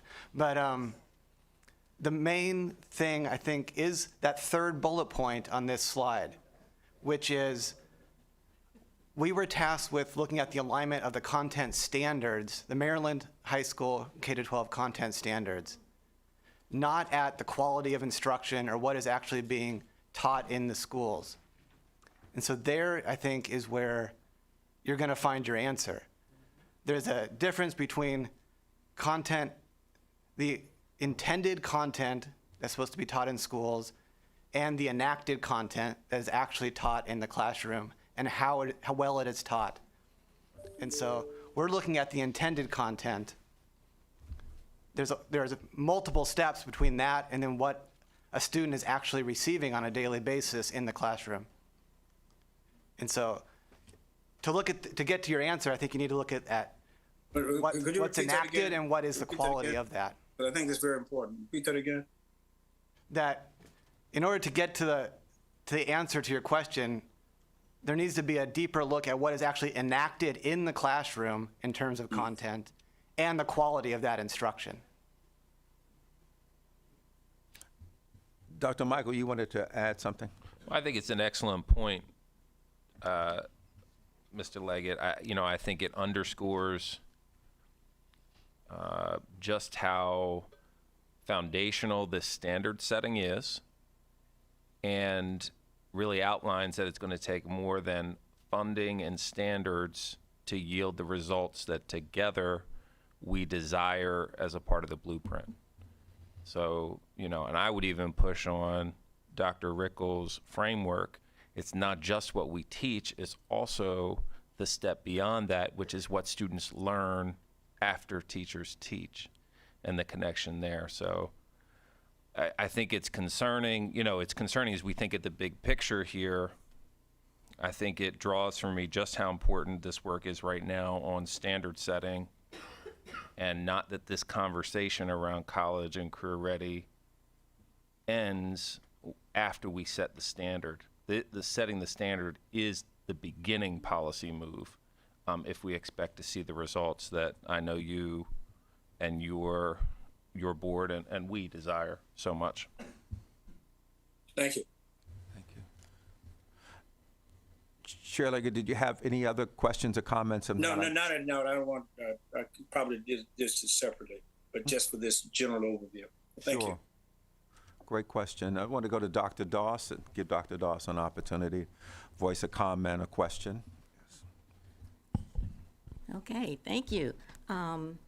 Chair Crawford, I just also wanted to say thank you for this opportunity to join you all here, and on behalf of the AIB as well.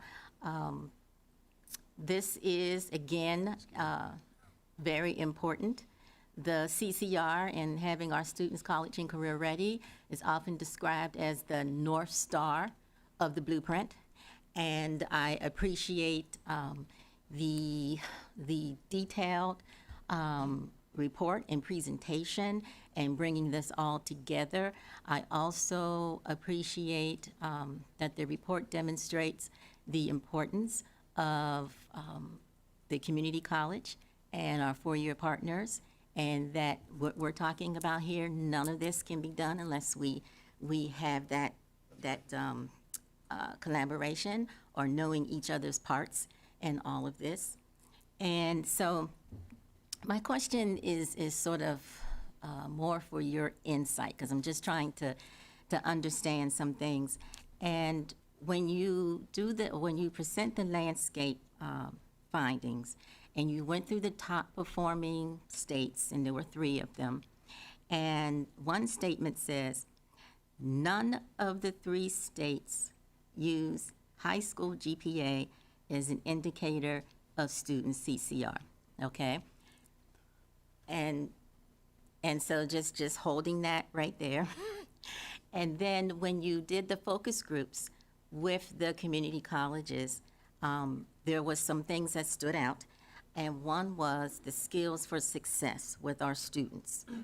And a lot of folks noted that students don't, I'm just paraphrasing, that students aren't exhibiting self-direction, time management, those social emotional skills, those skills for success.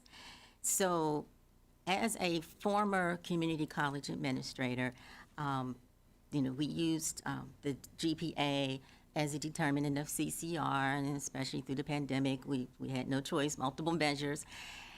And those skills for success come with work, but they also come with successfully completing courses.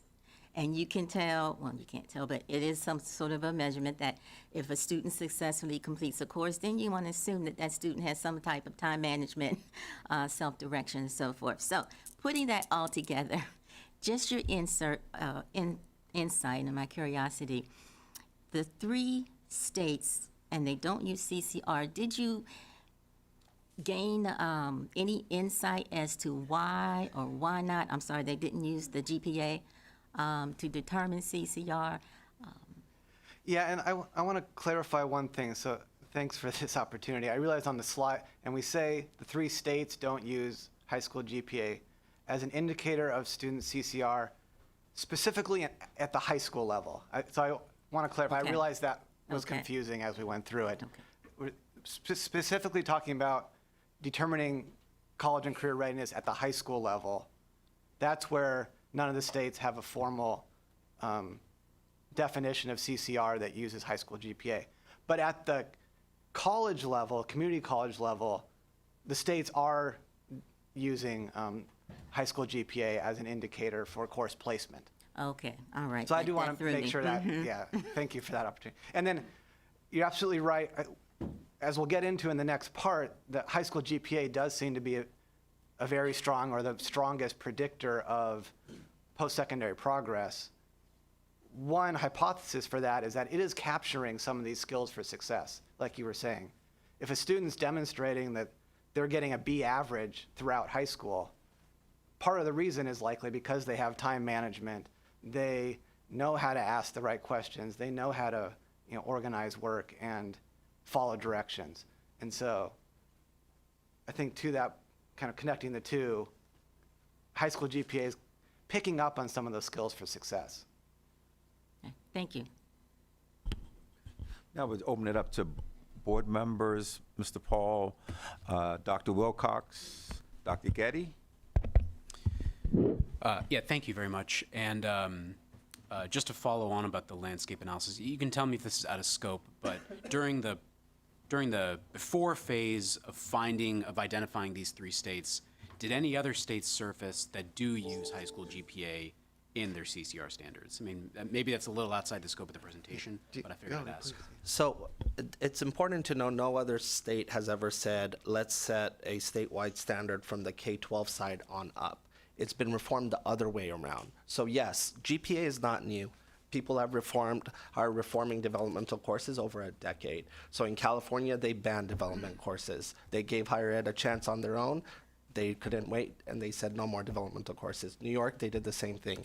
Massachusetts, they allowed every community colleges to get there on their own. So the GPA thing is already true. It's just the way that statement is stated is no one said, let's do it from K-12 up rather than just go straight at higher ed. So that statement is a little bit misleading in terms of how CCR readiness is, because Massachusetts is, Connecticut is, Colorado is, but they just reformed higher ed directly through state laws versus through a study the other way. That's but right. Whichever way you go, my question is was the not same. intended Yeah. to undermine the idea of Yeah, GPA. yeah, no, but just saying. I'm just getting at what our state school system's doing, and I want to just Yeah, get a no sense one's of ever done it the way we're saying it, like, let's set the standard from the K-12 side, just to be clear on that, yeah. It's usually the other way around that's happening nationally, yeah. Thank you for that clarification. Dr. Wilcox. Yes, was there any direct observation done at any of the community colleges of instruction? No, I wish. That would, time and budget permitting, that, yeah. That wasn't the scope of the study. Also, were there any analyses looking at dropout, community school dropouts, and any of that, was that part of the scope of this project or not? Did you say community school or community college? College dropout. No, it was not part of the scope of this. We will, in the predictive validity analysis, there's a part we'll talk about students who did not go to college or who delayed college enrollment, but it was not specifically part of the scope to look at who's dropping out of community college. Also, part of the scope, was it to identify any community colleges that could serve as a model for others in the state? Was that part of your work, or was that not part of your scope? No, not part of the scope. Again, the scope was primarily focused on the high school, K-12 high school piece of this. Okay, thank you. Dr. Getty? My question has to do with the skills part. Is there any suggestion on your part on what it would look like to systematically teach the skills? When a teacher is going to teach an English class, they get a curriculum with standards and indicators and blah, blah, blah. But nobody tells them those skills to be teaching at the same time. So to me, it seems like a very haphazard acquisition of the skills, depending on who the teacher is in front of you and whatever. So how do you think that it should be systematized, if I don't even know if that's a word, so that all students get all those experiences? Yeah, no, that's a great question, a great thing to think about. And we have some slides kind of at the very end of part 2 when we get into the recommendations and trying to flesh out some discussion about what this might look like. We do touch on that. And so maybe we can hold off on that discussion until then, but I think that's a great question. Yeah. I just have a question. We said that this is a beginning. We said that a lot of this also depends on what and how students are being taught and what they learn. 5 years from now, what will be different? If you look into the future and we're going down this path, what will be different in the way that young people are prepared for college and career in the future versus where they are today? What will be different? How will it be better? I think that's a question for you all to decide over the next few months here. I think I'd toss Sure, that I can question take a back to stab you. at it. Please. Sure. What will be different is our traditional definition of meritocracy is slowly becoming irrelevant. And the premise that we assess CCR readiness based on a single standardized test score is flawed. It is. You have a former superintendent sitting here on the state board, and you have a superintendent here. They would agree with me if you ask them. They will tell you students who are in level 2 of the MCAP are capable of a lot of things we just talked about. Am I wrong, Dr. Bolson? Thank you. So at the end of the day, what we're seeing is, yeah, there are a whole lot more kids who are capable of doing a lot of things, but we're premising it on a single test. So we're trying to open that up to GPA. And then there's other things you can also introduce, like portfolio, competency-based learning. Government is beginning to hire people, not just based on the 4-year degree and what people know how to do, right? You have our HBCUs here leading and saying, like, we're bringing people back to the college who had dropped out. We're giving them credit for work so they don't have to take the full bevy of courses. So what will be different is that we're going to give people credit for what they already know how to do beyond just a single test score. And I think that's where we're headed as a country. And many people are already making the jump there. Some are taking the jump slower, and that's the conversation what we're having. And I think GPA is introducing another element in the mix. It's not the only element, but that number at 40% goes close to 70%. And we just looked at a generation of kids who finished college despite their standardized test scores equally as the kid who got perfect MCAP scores. And yet we shut them out. So that is what we're deciding here. And then there's other things, right? You can look at portfolio models and other things, but that is the conversation here. This traditional definition of the SAT, the standardized MCAP, as the only gateway is flawed. And people have been saying this for a while. Now we have generations of data to finally challenge it. That's the conversation before you. I want to go to Ms. Ayala and then to Mr. Greer. I just wanted to briefly add that I think it would be valuable to also gather feedback from students after they take their first college course, whether it's dual enrollment or at the college itself, because we know that there are these unmeasurable, for now, inequities that exist. We've recognized them in the PowerPoint. So I think if we hear from students that, oh, we are unprepared in terms of time management or in terms of this, that, and the third, then we'll know how to proceed. Because especially like when we looked at MCAP scores, for example, there were a lot of people who were just in the middle, that were just like, they're a couple steps away from being ready or being college and career ready. So I think if we are able to address those more minor discrepancies, then we can help those students be college and career ready and take advantage of those resources. Thanks. Double that. Great, thank you. Great words. Going back just a moment ago, so I think I understand who GPA, including GPA, will help. Who does it hurt?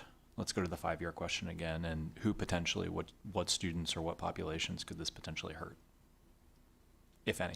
The data shows it doesn't hurt anyone. Everyone gains.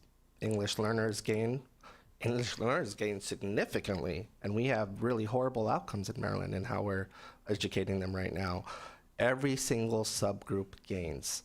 Then there's another 30% that GPA did not capture them. So what's there? That's where the study said explore a portfolio model, right? And what that looks like. But in terms of hurting, it doesn't hurt anyone. It increases, it opens up the door for everyone. All boats rise. Yeah. All right. Yes, Dr. Michael. This is a very basic question, but Mr. Superintendent, could you, for the public, I think we are mired in a positive way in setting the standard. Walk us through for, a parent of a 9th grader what is this standard going to mean? Put it in conversation for me with the graduation requirement. If the child meets the student, I think in 10th grade, what is this going to look for them? You know, what's going to be different, or how is a student and a family going to interact with this standard, you know, at that level? Absolutely.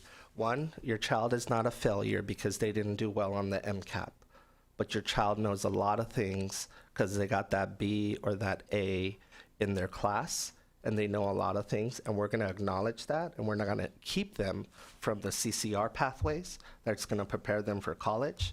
We're not going to use one approach to deem what they know, and we're not going to trap them into developmental courses when they start going to college and racking up debt and other things. So just to, you know, just back it. So parents should know that if their child meets the CCR standard, this means that at the community college level, they will immediately, they'll bypass the developmental courses. They'll go into credit-bearing. Right. Credit-bearing courses. And then we also have a line in the blueprint that says once the CCR standard is adopted and the blueprint is declared implemented, whenever that is declared, that only kids who are CCR ready will get access to pathways.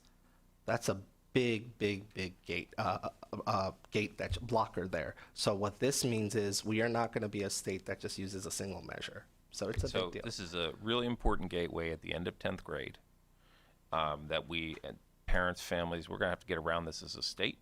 So we've got, I guess we'll hit the policy implications when we pick it up in the afternoon, but it's really going to reshape how we think about high school and what 10th grade means in those 9th and 10th grade years. Absolutely. Okay, thank you. Excellent, excellent. Okay. If there are no other questions at this point, we will take a break. We will be back.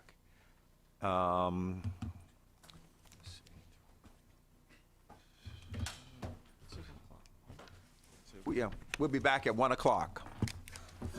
Okay. Very good discussion. Thank you. Thank you.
Okay. Sweet.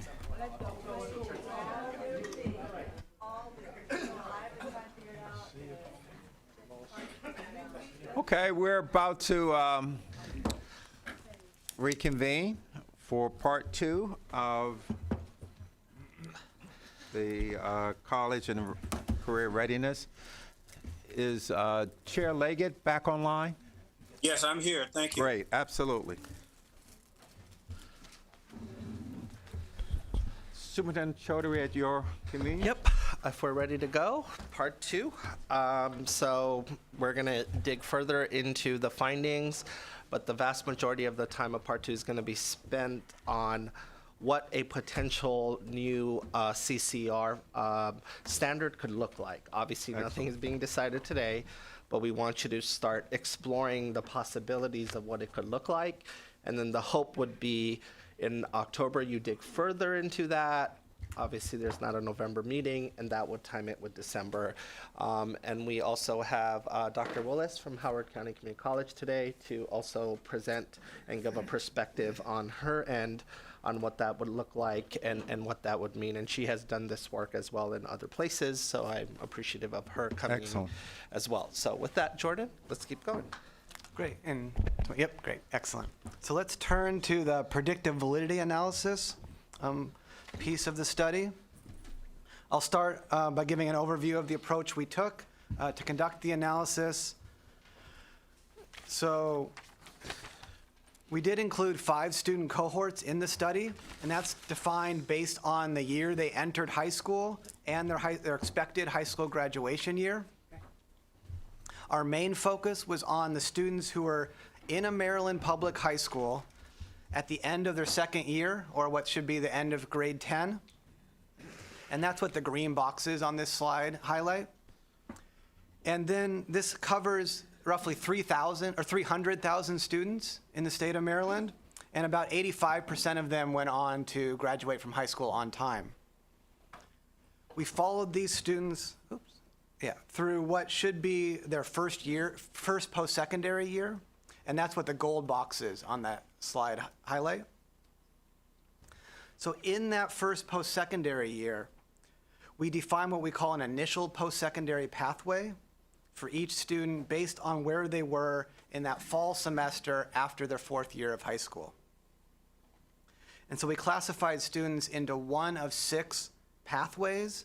On the slide, I'm only showing 5 of the pathways. That's because the pathway of going to a non-Maryland 2-year college, only a handful of students fall into that pathway, so we don't really focus on that here in the study at all. But you can see on the slide where students were or went in that first semester after their 4th year of high school. And just over half of the students attended some type of college, essentially immediately after high school. The main predictive validity analysis focused on students who attended a Maryland college because that's where we have data on college GPA and credits earned. And that covers about a little over 1/3 of the students in our grade 10 sample. We did conduct a supplemental analysis that included students that went on to a non-Maryland 4-year institution. And then we conducted a supplemental analysis that looked at employment outcomes for students who did not go to college immediately after graduate. Yeah, sure. I just had a quick question. When I was looking at this, a couple of the cohorts were the kids that graduated in 20 and 21. And did you account for the number of kids who took gap years because they couldn't? A lot of kids in 20 and 21 took gap years because the full college experience was not available to them during COVID. So I didn't know if you had allowed for that or factored that into what you were looking at, or is this just the raw data the way it is without factoring that in? So that's a great point. We did not kind of directly address that, but we do, as one of these supplemental analyses is to also look at students who delayed college enrollment by up to a year. So I think they would be captured in that group. It's actually a very small percentage of students, which we can talk about later. Okay, yeah, But, because I looked at that number and thought that was a lot of kids that didn't move into So college. and it is a lot of wondered if kids it was that don't. affected by that year. Okay, We didn't look at the effect of COVID in that sense directly, but that's a good point. Thank you. So our next task after defining the student sample was to define which high school measures of CCR we were going to include in the study. And so we wanted to kind of define as many potential measures as possible, both at the grade 10 time point and at the grade 12 time point. And when thinking about these measures, we considered things like, do we think the measure is valid and reliable? Is it systematically collected across the state? Is it measured at the end of grade 10? And then whether it would raise any equity concerns. And for some of these measures, missing data was a concern. And by missing data, essentially we mean like students weren't taking the SAT or the ACT by the end of grade 10. But we did consider a mix of test-based measures and course-based measures. In terms of the test-based measures, our main focus was on the PARCC state assessment, because that's what was being given at the time these students were going through high school. But we did look at the SAT and PSAT and ACT as well. And then for the course-based measures, our main focus was on high school GPA, but we also looked at whether students completed AP or IB courses, whether they completed CTE coursework, and whether they were in a dual enrollment program or not. For high school GPA, we defined that in a few different ways initially. We looked at kind of overall GPA across all the courses they took in high school. We also looked at a version that focused on academic subjects, and then a version that focused on what we call core academic subjects, which would be English, math, science, and social science. For all of these, though, we calculated an unweighted GPA. So we're always looking at unweighted GPA. And we'll really focus on the overall GPA, because these three different versions were so highly correlated with each other that there's already enough information in here for you. We didn't want to triple the amount of information. So using the high school measures, we then determined whether a student first met the interim CCR standard. And on the slide here, we have the criteria for that, but I think we've gone over that already. But again, it's having a test scores in English and math also has the SAT option there too. And then in addition to defining the interim CCR standard, we wanted to determine whether students met kind of different specifications of that standard. And we really used three guiding principles for determining what alternative specifications to examine, because there really is kind of an unlimited way we could define this. But we wanted to use measures that we think reflect student learning or some mastery of skills. We wanted to use measures that are readily available for Maryland public high school students, again, particularly at that grade 10 time point. And we wanted to define a standard in a way that is at least somewhat transparent to everybody. So in the end, we defined this 13 different alternative standards. But what we'll do in the final report, the main body of that, and in this presentation, we'll focus on three versions of the alternative standards that we looked at.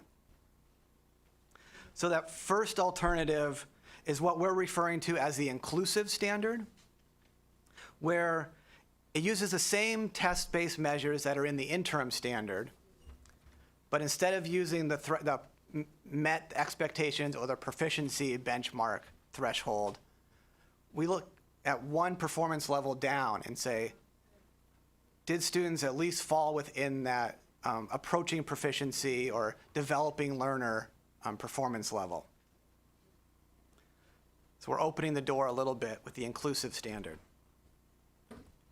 For the second alternative, this is the version where students can meet the standard either by meeting the criteria that are in the interim CCR standard already, or by having a high school GPA of at least 3.0.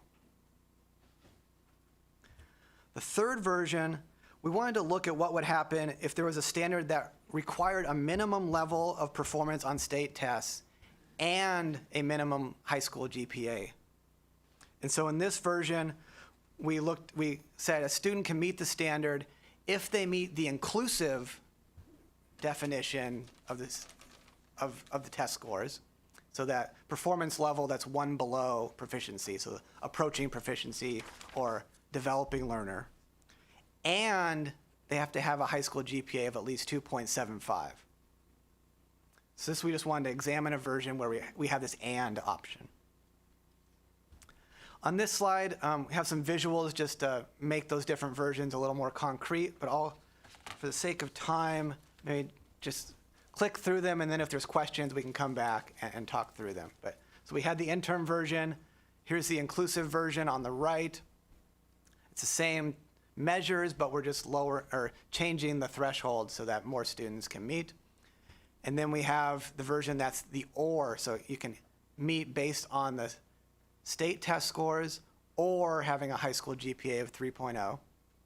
And then there's the and version, where they can meet with the inclusive state test score thresholds and having a high school GPA of, in this case, 2.75. So then to assess the predictive validity of each standard, we had to compare what that standard says about a student, whether they are or are not ready, to a post-secondary metric that is a marker of college and career progress. And so this required us to define what it means to make kind of adequate post-secondary progress. And in particular, we looked at 4 measures of post-secondary progress at the college level. And that's based on, these are kind of focused on credits earned. So whether a student earned at least 12 college credits in the fall semester immediately after high school graduation, whether students earned English credits in the first year of college, whether the students earned math credits in the first year of college, and then whether students earned science credits in the first year of college. Again, keep in mind that these measures are only available for students who attended a Maryland college or institution of higher education, and the subject-specific measures are really only available for students that went on to a Maryland community college or a public 4-year institution. We did a supplemental analysis that looked at some additional measures of college progress. And then we also did a supplemental analysis that looked at measures of career progress. And this was for students who did not go to college immediately after completing high school. And in this one, we used employment and earnings records to define different measures of being consistently employed. In regards to our primary analysis, I just wanted to kind of first make sure we all had a sense of how many students actually meet these post-secondary progress benchmarks that we're looking at. So what I'm showing here in this table is the percentage of students in our sample, our whole grade 10 sample, although of those that went on to a Maryland institution of higher education, who met one of these post-secondary progress benchmarks, where the rows indicate different student samples based on where they were in their initial post-secondary pathway, and then the columns are for different post-secondary progress benchmarks. So just as an example, the cell that's highlighted here, this means 52% of students who took a math class at a Maryland community college earned math credit in their first year of college. And that's taking either a developmental or a first-year credit-bearing math course. So the student has some attempt at taking math. By the end of their first year of college, 52% of them actually earn math credit, that math course credit. So you can see that students are more likely to meet some of these benchmarks than others. For example, the percentage of students earning English credits is higher than the percentage earning math credits. And in addition, you can see that students who attended a public 4-year institution are more likely to meet benchmarks than students who attended a community college. And that's just likely a reflection of the selective nature of admissions at the public four-year institutions. So with CCR standards defined and post-secondary progress benchmarks defined, we can then go on and conduct what we call a classification analysis. And that's to see how well the CCR standard could correctly classify students as college and career ready or not college and career ready. So our assumption here is that if a student met one of these post-secondary progress benchmarks, they really were ready. And if the student did not meet one of those benchmarks, they really were not ready. And so with this approach, students get classified into one of four groups, which is what's being depicted on the graphic on the right there, where the two blue boxes in the graphic, that represents when the CCR standard correctly classifies students. So that top right box, they're being correctly classified as ready, and that bottom right box, they're being correctly classified as not ready. And then the two gray boxes represent when students are misclassified by the standard. The accuracy rate is the metric we really focus on here, and that's the percentage of students who are correctly classified. And so it's the combination of those two blue boxes. Of all the students we're looking at, what percentage fall into one of those two blue boxes? We have other metrics that we look at to dig into the findings a little more, but for the sake of time and I think everybody's sanity, we focus just on the accuracy rates. And we'll make this a little, hopefully I'm going to try to make this a little more concrete as we go through some of the slides in detail. I think the questions come up before, like, what is a good or a high accuracy rate? And that's really hard to say without knowing how the standard is going to be used explicitly to inform practice and decision making. 70% is often thrown out as a general rule of thumb that we want a measure to have at least an accuracy rate of 70%. But the higher stakes decisions you're making with this standard, you'll probably want you'd prefer to have a higher accuracy rate because misclassification could have more detrimental effects for students. So that's just something to keep in mind as we go through these. The other thing, so that's our main analysis. I do want to point out we conducted a supplemental analysis that uses a more advanced analytic approach that allowed us to explore different combinations of high school measures and different thresholds of readiness. And I'll touch on those results kind of after going over the main findings that's based on the classification analysis. So we can dig into the findings now. I want to start by first looking at the percentage of students who met the CCR standard at the end of grade 10. So we're not talking about accuracy yet. We're just looking at how many students meet a standard depending on how we define it. So each column in this graphic represents a different version of the standard. And then each row is a different student population, in this case based on their initial post-secondary pathway.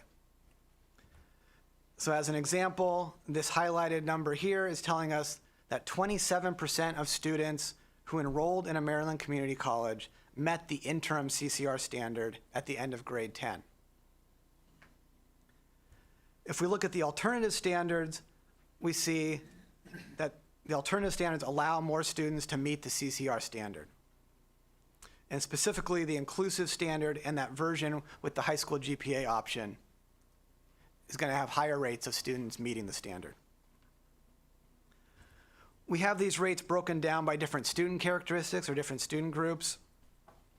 The main thing I want to point out here is that some student groups, particularly those that are historically underserved, are less likely to meet the CCR standard, and the rates are very low in some cases when we're just using the interim CCR standard. We also have the rates broken out by different geographic regions of the state. And again, the main thing to consider here is that there are some regions where students are less likely to meet the CCR standard. And again, the rates are especially low when we're just using the interim standard. So now let's turn to looking at how well these different CCR standards predict post-secondary progress. Again, which is we're summarizing here with the accuracy rate. So in this table, we're showing the accuracy rate, again, for each version of the standard in the columns, and each row is a different, in this case, measure of post-secondary progress. And right now, we're just looking at kind of the overall of all students who went to some Maryland institution of higher education. So as an example, the cell that's highlighted here is this number is telling us the interim CCR standard correctly classifies 63% of students as ready or not ready when it comes to earning math credits in their first year of college.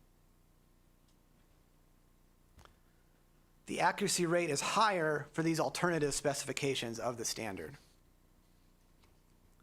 So as an example, you can see that version that's using the interim or high school GPA, the accuracy rate is 75% instead of 63%.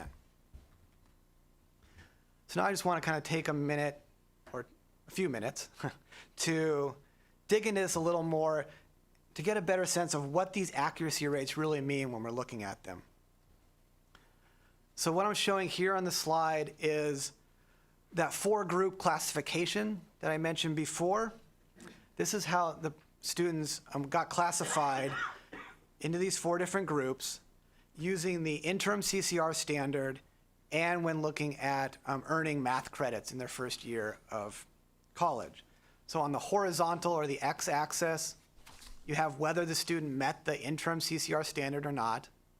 And then the vertical or that y-axis is whether they met, whether they earn math credits in their first year of college.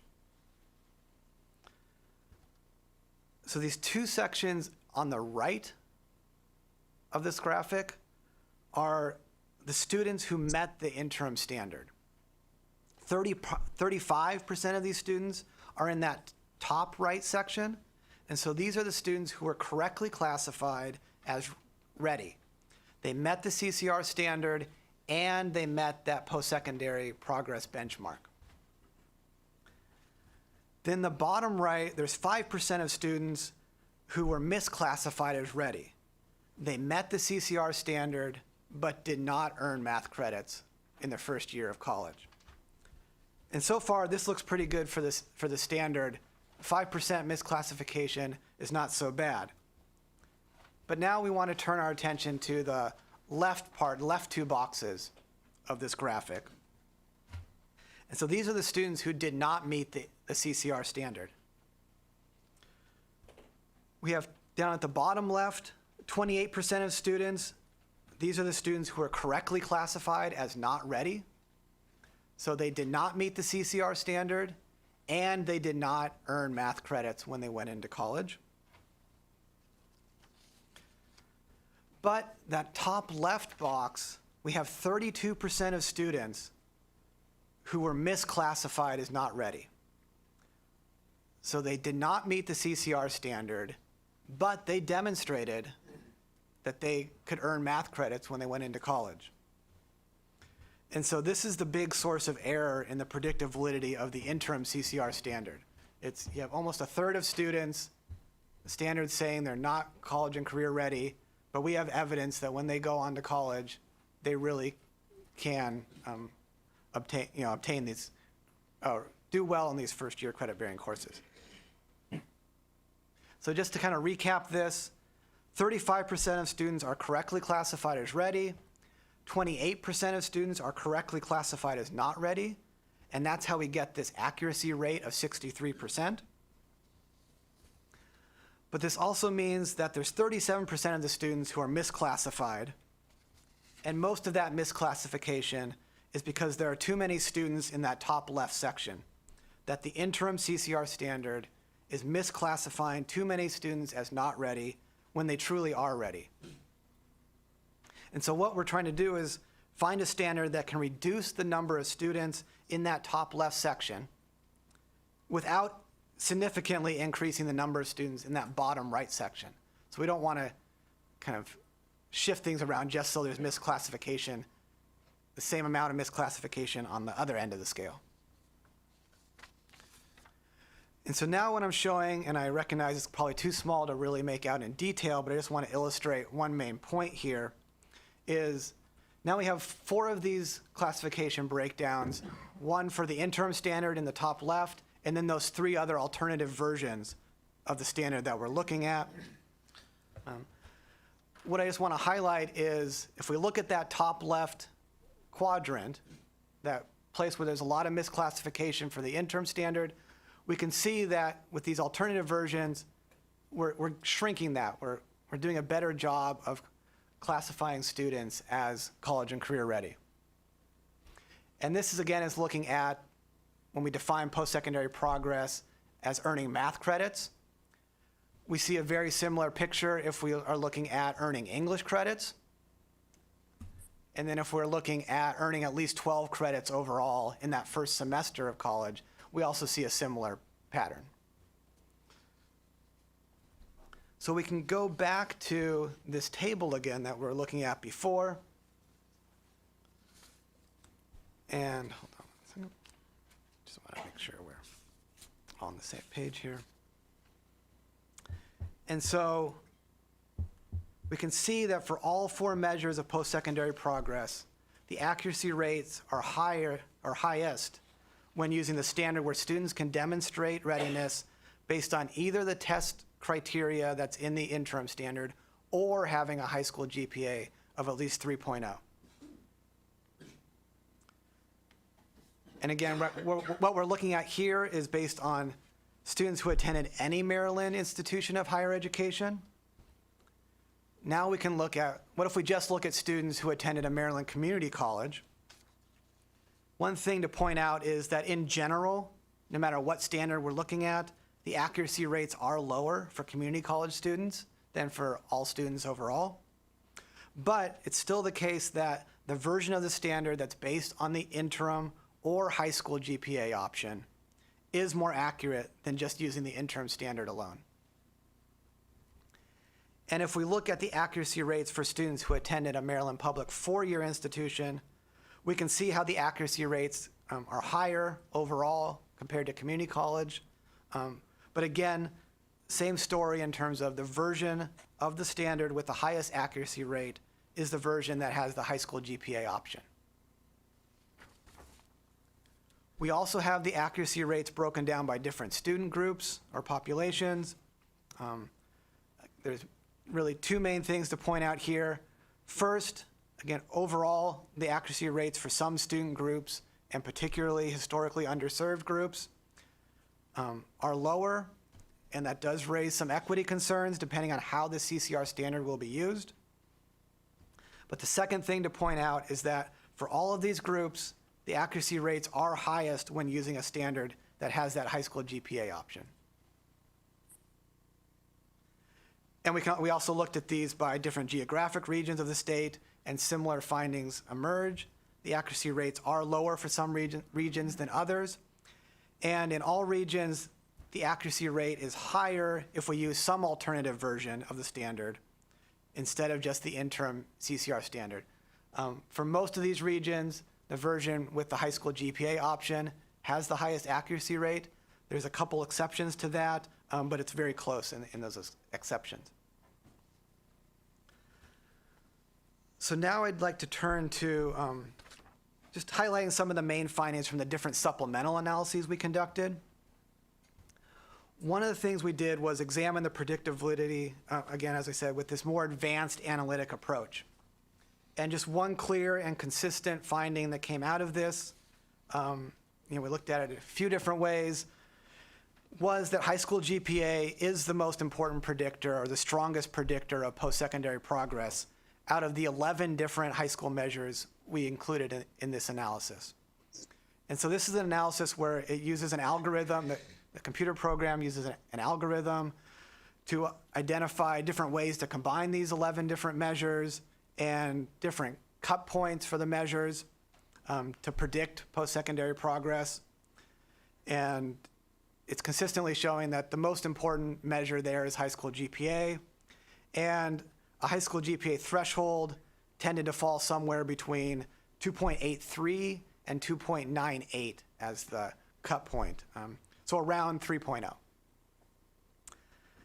Towards the end of the presentation, we can we have a part where we can kind of come back to this idea of where to set that high school GPA threshold if we're going to include it in the standard. And so just want to kind of leave that for now. We also conducted a correlational analysis to kind of further explore the predictive properties of high school GPA. Again, one of the consistent findings is that high school GPA is positively associated with post-secondary progress, usually more so than other like test-based measures. And that's even after accounting for student characteristic, kind of background characteristics. And we did look at the relationship across different student cohorts, because there was some concern of whether COVID was playing a role here, but we found a consistently similar predictive power of high school GPA across the cohorts we looked at. We also looked at the association, if it differed across regions of the state and even across just schools in general in the state. In all cases, there's a positive association between high school GPA and post-secondary progress. There is some variability in the strength of that association across regions and across schools. And so that does kind of merit some further exploration that might need to be done to understand why in some places high school GPA is a stronger predictor than others. But the big takeaway here is that in all places, there's a positive association. High school GPA is consistently showing up as one of, if not the most important predictor of post-secondary progress. For our primary analysis, again, we define the CCR standards based on at the end of grade 10. As a supplemental analysis, we also looked at what if we look at these measures defined at the end of grade 12, and what if we focus explicitly on students who graduated from high school. The accuracy rates and the findings from this analysis are really about the same as what we just presented. The same takeaways apply. So we don't think there's anything unique about just looking at grade 10 and the way we defined our sample. And we also looked at, whoa, sorry, this is not advancing. Here we go. There we go. We also looked at findings from analysis of using different post-secondary progress benchmarks. Oh, sorry, maybe I did go off in the slides. Right, different post-secondary progress benchmarks for college to kind of look at particularly high school, college GPA and whether students are persisting or retaining enrollment in college. And we have the same takeaways from that analysis. Now I want to highlight the findings when we focus on students who did not immediately go to college right after high school. And so here, when we look at kind of career progress benchmarks for people that went into the workforce instead of going into college immediately after 4 years of high school, we do see some mixed results that are a little different and really warrant some future investigation. In particular, here the interim CCR standard in terms of predicting career progress does a little better compared to the alternative specifications, but we're really skeptical of these findings, or really want you to kind of take them with a grain of salt, mainly because the big thing that came across when we looked at these employment and earnings benchmarks is that very few people are consistently employed and earning the equivalent of a full-time minimum wage, or even especially a full-time living wage, directly out of high school. Very few people do that, so the results we're getting are potentially a little skewed because of that. Well, pardon me, just have one question, Dr. Doss. I'm sorry, I didn't see that. Thank you, Chair Crawford. I just had a clarification question before you went on. In your previous discussion, you talked about students who were incorrectly identified as not CCR, but they earned the math credit in the one-year community college course. Did they have to take remedial developmental course, those students? So the have to part, some of them did, some of them didn't. What we did was we wanted to look at students that we knew were trying to get math credit. And by trying to get math credit, we said they were either placed into a developmental course, math course, or taking a first-year credit-bearing math course. So of those students, we would want them to, at least by the end of their first year of college, have some math credit. And so that's what we're looking at. By the end of that first year of college, did they have any math credit or not? Okay, Yeah. so we don't know if they had to take developmental or remedial, or We know some of them did. some of them did? Yeah. Okay, But we didn't break it down by whether they did or didn't. okay, We could, we could Thank you. discuss that more. thank you. Dr. Johnson. Just, so they took developmental courses, and as a result of taking the developmental courses, they earned a credit? So we don't know that for sure. We know some of them took developmental courses, some of them just went directly into the first year credit-bearing courses. But we know how many actually earn math credit at the end of that first year of college. We didn't break it. We could Some provide of more the community details about that. colleges have already embraced not putting a student into a developmental courses using GPA, regardless of where we are right now as a state. So those kids we looked at were already taking a credit-bearing math class that was, not developmental. Others had to do developmental, but they both passed. And so the one who did developmental went on and enrolled in the credit-bearing math class, but the one who didn't have to take developmental also passed, but they both were misclassified as not being ready using the standardized test score. It depends on which community college you went to, since everyone gets to decide at this time how they want to do it. Yeah, and I want to clarify that when we say they met, we're using our versions of the standard that we're creating and the interim standard, which isn't, when these students are going through high school, there was no interim CCR standard. So this is a hypothetical exercise in a way, Okay. but based on data. And so whether they were placed or not into a developmental course was based on some other criteria when they went to that college that we don't quite know what it was. So you're saying as a result of them being taking the CCR courses, the standard, regardless of that, they were still able to go into a math class? Some of them, yeah, we don't know which. We have the information to figure out. We did not dig into it in that detail to figure out who did and who didn't, yeah. Superintendent Chaudhry, what is the rationale that has been presented as to why those students will have to take the remediation courses in the first place? Because we right now live in an environment where colleges do not recognize Maryland's MCAP or PARC as an assessment that they will use to deem a kid ready. So they use whatever they want to use. Some use the AccuPlacer, right? And so they take another standardized test, and then they determine whether or not they want to put them in a developmental courses. Some of them, like Montgomery College, I know you met with Dr. McKnight, had already reformed it and say we will also look at GPA, and we're not going to give them AccuPlacers. And so it really depends on which community college that they are in, and whether or not they want to use it. But no community college right now in the state of Maryland says, hey, we look at the PARC or the MCAP and we take that as valid. They do their own thing ultimately. All right. So there's an inconsistency around the state, you say? Yes.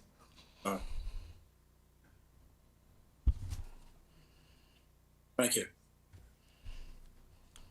Great. So the other piece we looked at was, as a supplemental analysis, was students who delayed college enrollment by up to a year. For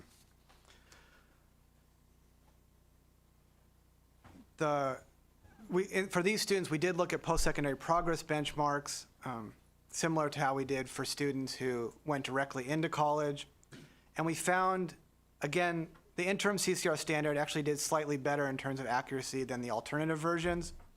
And this might suggest that the predictive power of high school GPA could be declining over time. So the farther somebody gets from their high school experience, the high school GPA predictive power might degrade. So there might be something to consider in terms of if you're talking about placement for a student 5 years out of high school, that could be a different situation than a student going directly into college. But again, this is another place where I don't want to make too much of this, because in this sample, only 3% of the students are in this delayed college enrollment group. So this does bring us to kind of recap the main takeaways from the predictive validity analysis. Overall, using an alternative CCR standard that allows students to meet the CCR standard based on the interim test score criteria or a high school GPA of at least 3.0 will allow more students to meet the CCR standard, which is what you can see on those top 2 bars there, and will improve accuracy rates for predicting first-year college credits earned, which you can see on the 2 bottom bars there. And just to reiterate this, here are the kind of the main takeaways again on this slide. With the interim standard, which again utilizes the state assessments, it correctly classifies about half to 2/3 of students as college ready or not college ready at the end of grade 10. And adding in that alternative way to meet with the high school GPA increases the percentage again who can meet the standard and improves accuracy rates for predicting first-year college credits earned. I would like to conclude this part of the presentation by noting some of the limitations here to keep in mind. First is the results are based on what prior student cohorts experienced, and so we can't say for certain how well these results will apply to future cohorts. We did try to lessen this concern by looking at 5 different student cohorts. But again, it's possible that factors like the actual introduction of the CCR standard or related accountability policies that come up in the future could affect how things play out. Second, we focus on the average results for Maryland college-going students, which may not directly apply to kind of the wide variety of post-secondary situations that Maryland high school students experience. We presented results for different post-secondary pathways, broken down by different student populations, broken down by different regions of the state to try to get it and communicate a sense of how things can play out in different contexts. But there's always going to be a great deal of unexplored variation and individuality for any particular student. The third piece here is that this analysis is restricted to measures that are available for public high school students. And most critically, it means we cannot look at performance on the Maryland Comprehensive Assessment Program, or MCAP, because it was just too new in terms of when students were taking these tests in high school and being able to follow students into college. We do think what we're finding based on the PARC should apply to the MCAP because there's a lot of overlap there. But it is something to keep in mind and something that we encourage is explored in future research. And then the other limitation that's part of this is that we're just not able to examine factors that many consider important to CCR, like those skills for success, just because there's not kind of a systematic assessment of those skills across the state. So with that, we can turn to recommendations that are really based on findings from all the different components we talked about today. I just want to make sure, I want to pause for a second to make sure there's not any pressing questions, but. Continue, because we also want to hear about from the community as well. Great. Okay. So the recommendations we present are intended to guide and foster further discussion, so among the decision makers and stakeholders, and they should be considered within the context of the study's scope and limitations. That first recommendation is to revise the Maryland CCR standard to assess CCR more accurately and equitably. So this recommendation really stems from the fact that the predictive validity analysis identifies ways to improve the interim CCR standard and other findings related to the importance of using multiple measures to assess CCR. In particular, we suggest providing at least 2 options for students to meet the standard. with one option being based on the state assessments that are in this interim CCR standard, and then another option based on having a high school GPA of at least 3.0. If high school GPA is included in the standard, we recommend that MSDE provide guidance and support to local education agencies and schools to better standardize and align grading practices across the state. In addition, we recommend looking into ways to incorporate flexibility into the CCR standard that allows students individualized ways to demonstrate mastery of the foundational skills needed for any particular post-secondary pathway. And the main reason we suggest these more individualized options is the concern that too many students, kind of regardless of how we define the standard, really can be college and career ready, but might be classified as not ready based on any singular standard. Another recommendation is to strengthen learning opportunities and supports for content mastery, along with CCR counseling early in a student's educational journey. And this recommendation stems from the alignment findings that indicate the Maryland high school content standards are aligned with post-secondary content expectations, but many students are not ready to succeed when they enter college or the workforce. So to address this, we recommend more guidance and support given to help local education agencies and schools to prioritize the standards most aligned with college readiness, and for students to engage in career planning, career pathway planning. In addition, more engaging learning opportunities, individualized learning strategies, and wraparound services in middle and high school could help students develop the content knowledge critical for college and career success. And beginning post-secondary planning earlier than high school could help teachers and counselors intervene if students are not on track to gain the skills necessary to be college and career ready. One common theme from the post-secondary stakeholders was the importance of skills for success, such as critical thinking and self-direction. So another recommendation is to consider integrating skills for success into CCR standards alongside the provision of supports that develop these skills. So skills for success are already a focus of the Maryland Career Development Framework for college and career readiness, and Maryland has the service learning hours requirement as part of the Maryland graduation requirement. But the career development framework and the service learning requirements are not formally part of the Maryland College and Career Ready standards and may not address all the skills for success identified as important for CCR. So establishing more explicit standards and measures of skills for success may result in more accurate and equitable application of a CCR standard. In addition, Maryland institutions of higher education may benefit from developing a common framework for their workforce training programs that emphasizes skills for success and can be used by MSDE to better align the skills for success opportunities at the K-12 level. How to interpret the findings from the predictive validity analysis ultimately depends on how the CCR standard will be used. So we recommend that MSDE provide clear guidance on how the CCR standard should and should not be used. So guidance should make sure the standard is used in a way that minimizes harm to misclassified students. In particular, we are concerned about misclassification that could adversely affect educational outcomes for students and could disproportionately harm historically underserved populations. One way to minimize this concern is to make sure the standard is balanced with individualized guidance for each student and is not used to prevent students from pursuing educational opportunities, particularly those that support that individual student's college and career goals.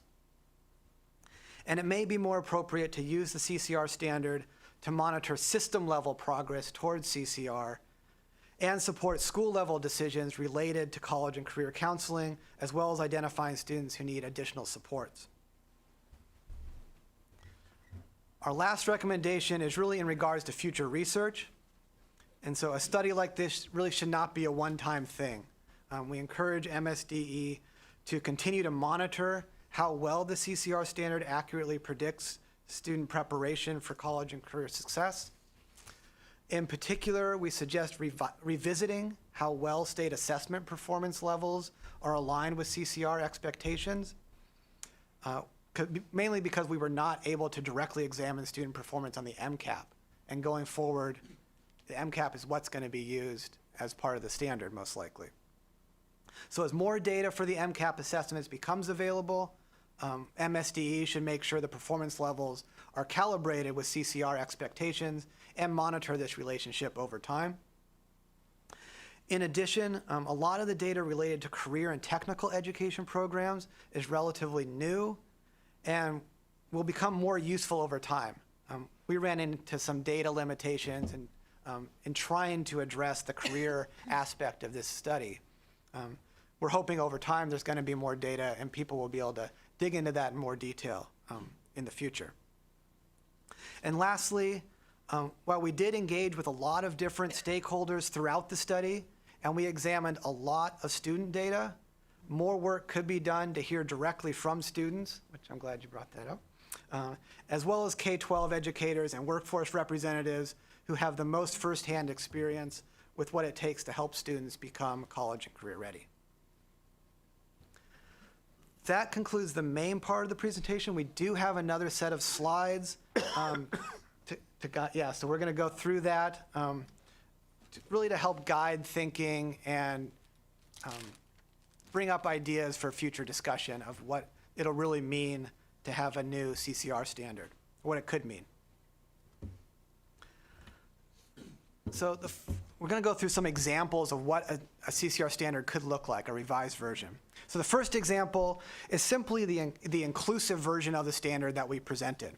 So here the standard would still be based on the same state tests as in the interim standard, but students who score in the developing learner performance level would be considered college and career ready.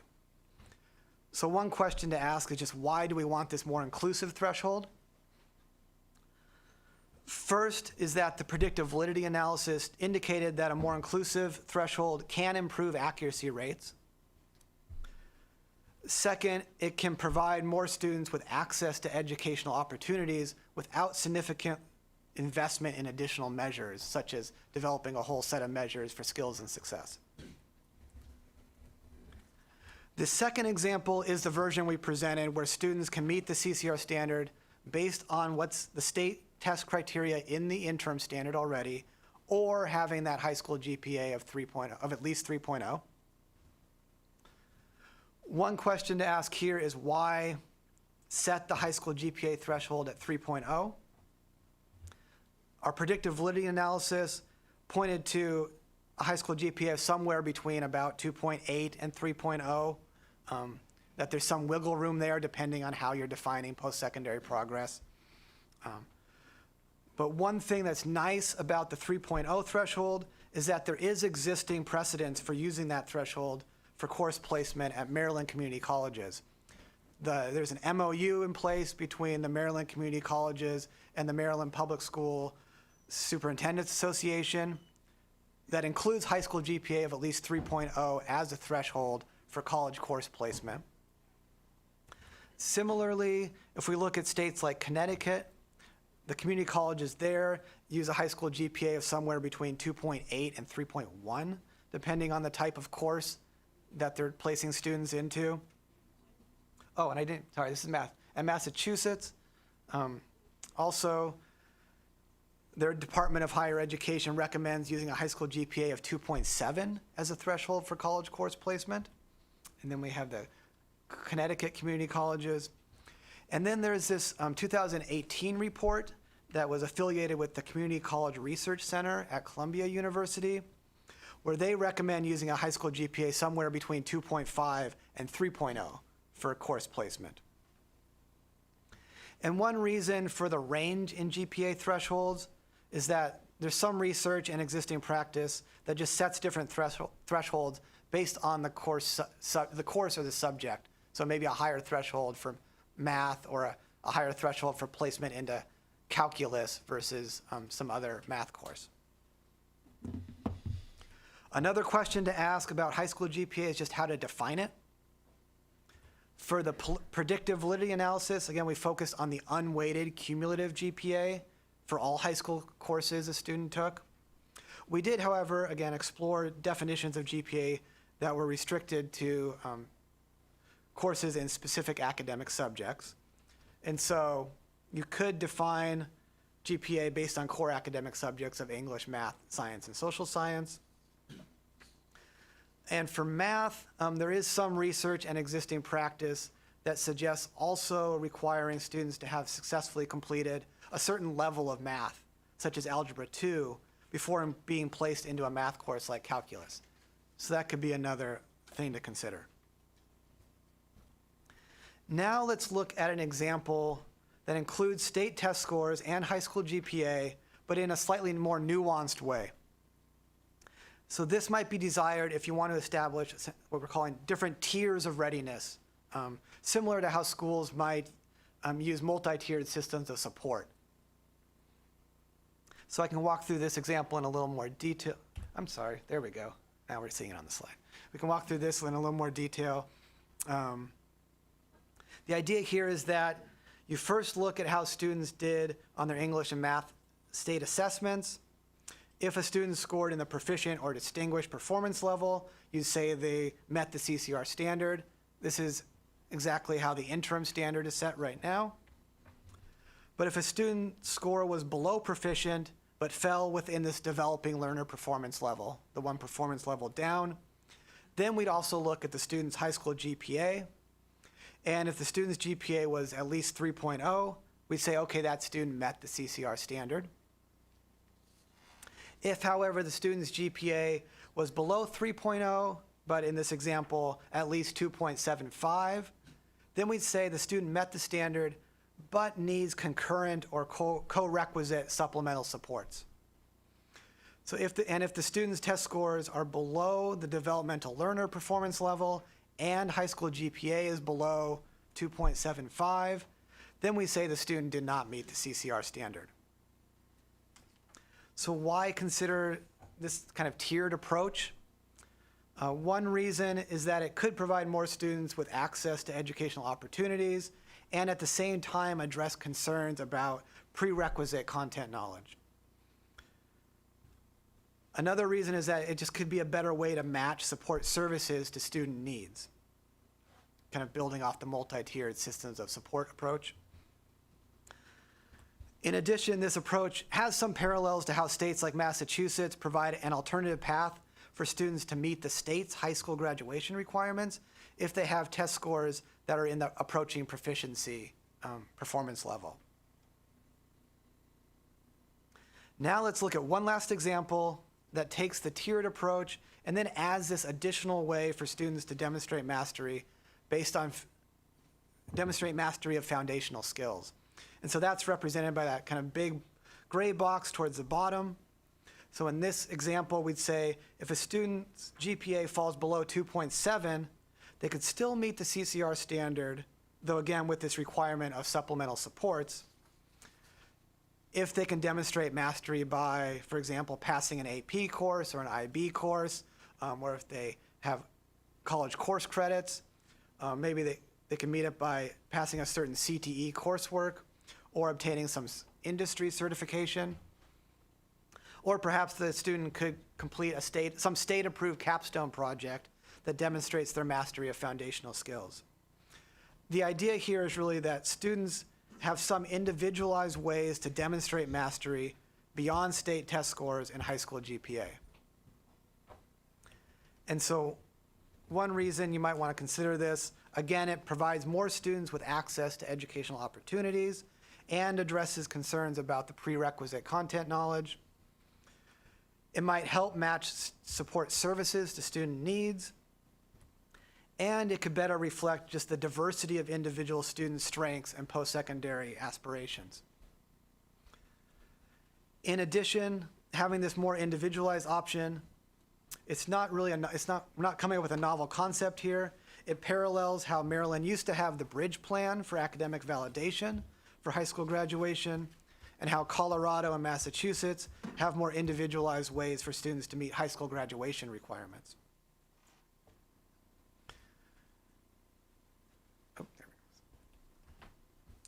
So in addition to revising the CCR standard, we did have a recommendation about integrating skills for success into the CCR standards.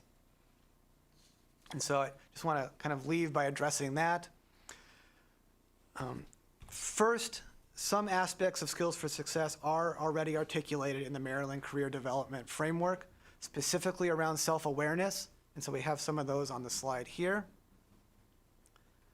Second, Maryland has the service learning requirement for high school graduation, and there may be some way to build upon this requirement to help students obtain skills for success, such as collaboration skills and hands-on experience relevant for career success. And then third, while there's still a lot of work that needs to be done to understand how measures like skills for success can be incorporated from an accountability standpoint, there's been a lot of recent efforts and continued efforts around the country to assess social and emotional learning. And our hope here is that efforts could build upon that to think about how to, over time, incorporate skills for success into a CCR standard. And so that does bring us to the conclusion of the presentation. Thank you for the time, and definitely want to answer questions. Can you stick around while Yeah, we have absolutely. Dr. I'm Willis here. go? Yep. I'd like You to wanna go bring through up it? the Yeah. community Dr. Willis. college. Okay. Were there any questions immediately? I have a comment. Yes, please. I had a slew of questions that I had, and I was prepared to ask, but your last series of slides answered those questions for me. And the questions were, how do students show that they are CCR ready if they were miscategorized? And was there retesting of students to ensure they're CCR ready for those who may have been missed? And I think you did an excellent job in capturing and preempting my questions with your great slide presentation. Great, thank you. You can hang out. Read your mind? Yeah. Okay, all right, excellent. Dr. Willis, I should have said 2 o'clock, not 1 o'clock, my bad. I appreciate your patience. Thank you for coming. Thank you. Thank you so much. Good afternoon, everyone. Good afternoon. We appreciate your patience, thank you. Oh, no worries. I learned something while sitting here, so it's all good. Okay. Thank you so much. For a brief introduction, I am Dr. Daria Willis, the 5th president at Howard Community College.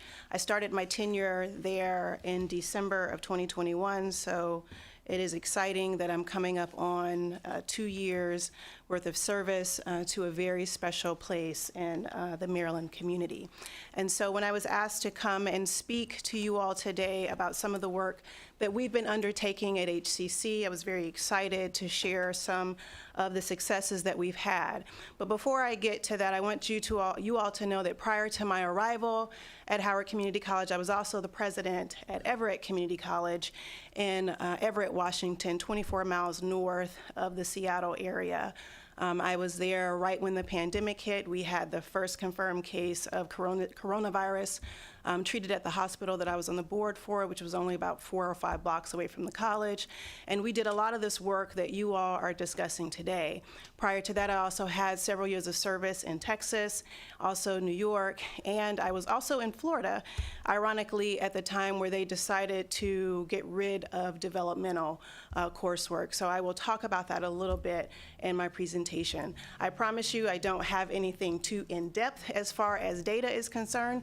I was a historian, that was my major, so I have whole numbers, I think, today, and so we'll go through that really quickly and just have some qualitative conversations about this. Excellent. All right, so we have over 23,000 students at HCC, if we can go to our first slide. And the first thing that I want to point out to you is what we've been working on really is, oh, that's my job. Matt, Usually I don't have to do that. Can you help her out, please? No, I can do that. No, we can do that. Matt's a nice guy. He can do it. I usually have someone do it. My apologies. I'm a little spoiled, but anyways. So at HCC, we've been working on some redevelopment and reorganization of our academic areas. So my charge that I received from our wonderful Board of Trustees was to look at, the placement of where our students are and really the student experience, and also to get to our completion rates. So in order to do that, we began to pull data, and I wanted to see where are we with our developmental courses and how many students are being placed into those courses, what are the demographics of those students that are being placed, and how can we support them in getting out. And why this is important to me is because I went to college, I graduated, 20 years ago now almost, and I was near the top of my class at a 3.9 GPA, but I could not take the SAT. I think I got just enough points to put my name on the paper, so however many points you get to fill out your name and birth date and personal information, that's what I received. I was just not a good test taker. But when I went to Florida A&M University for my undergraduate education, I was placed into a math developmental course. My teacher said, there's something not right with this. We went into the appeals process, and then I was replaced into credit bearing. So I hear a lot of this conversation of what you all are saying about the CCR and misplacement, and we were taking the AccuPlacer at that time as well. So the first slide that you have in front of you is traditional placement of our students in the fall of 2017. And this is a number of students who were placed into either a math or English developmental course. And we have most of those students that are being placed there are Black or African American, and we have the other mixed races, as you can see. We get to our next slide. I'll take over, no worries. We get to our next slide. I want to point out just one thing for you. These are our multiple measures, or the different ways that we are placing students. So first you have your AccuPlacer, then you have what we call the guided self-placement, then we have GPA and SAT. Now the GPA number, and to be fair and to be clear, we use all of these measures to place our students. And if I can decree anything as a president, I did, and I've, kind of crossed my fingers to see how that worked. But in the May of 2022, I stood in front of the college and said, so here's what we're not going to do anymore.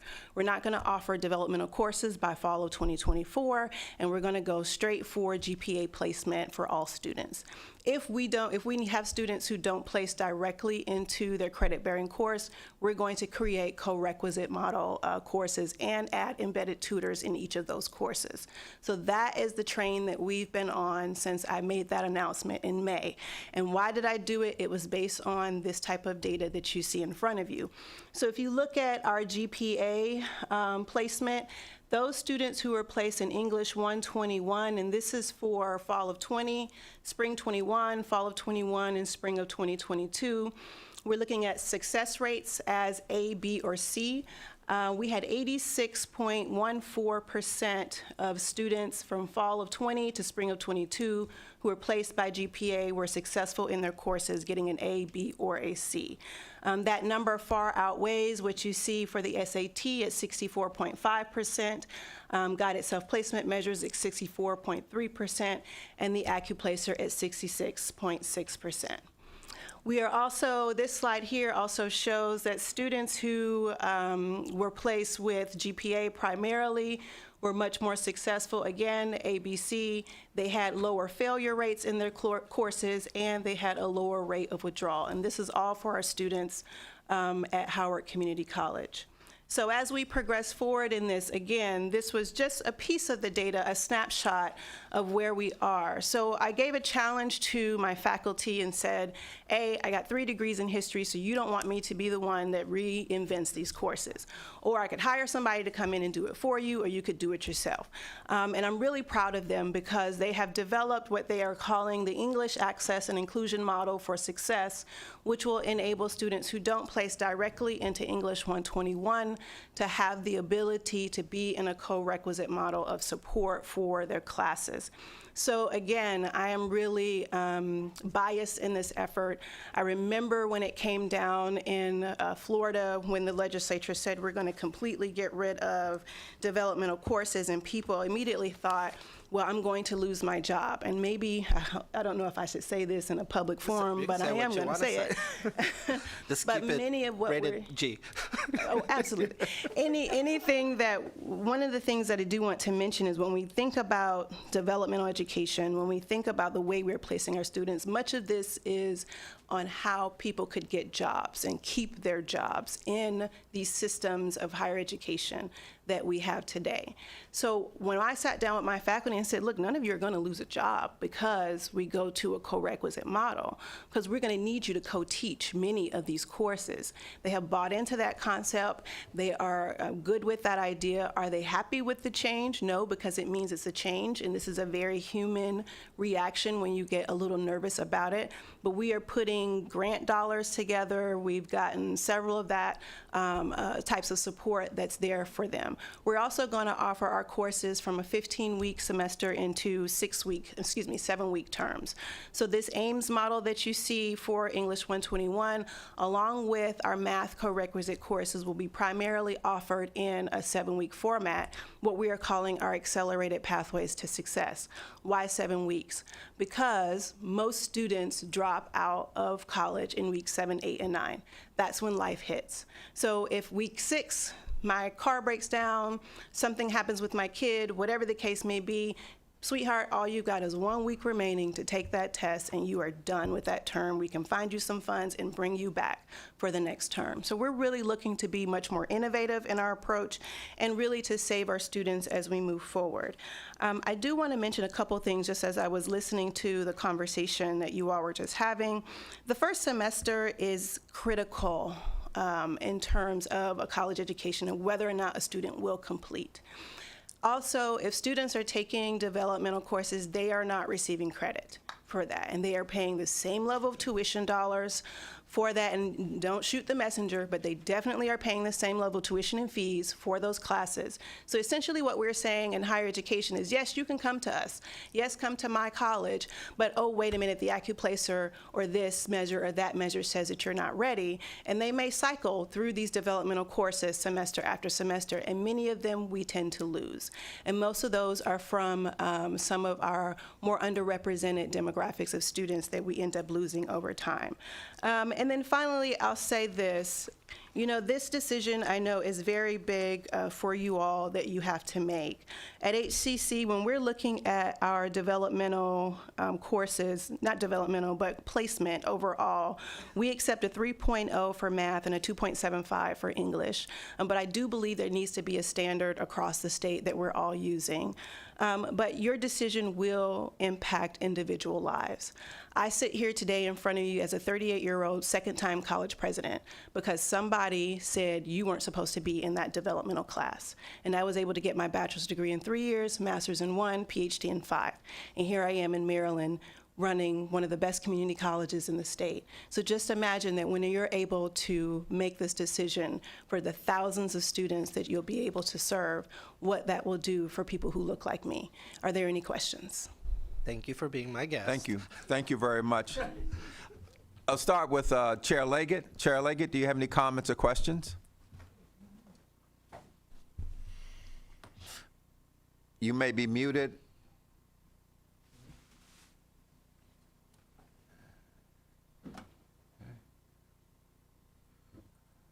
Okay. Dr. Doss? No, I just have a comment. I just want to say thank you for sharing what Howard Community College and other community colleges are doing in Maryland in this era. Absolutely. Mm-hmm. Great. The floor is now open for members of the board. Questions, comments? Dr. Golson? Yep, quick question. First, thank you for the presentation, and hello, Rattler. My question is the co-requisite course for credit or no? Credit. Perfect. Okay, thank you. Anyone else? Okay. Chin Chin. Chang. think Ms. that's Chang, me. yes.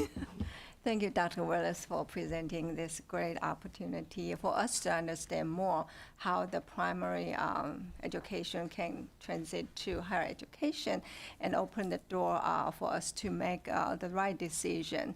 And from the CCR point of standpoint, do you see a lot of students come to the college with the equipment of CCR?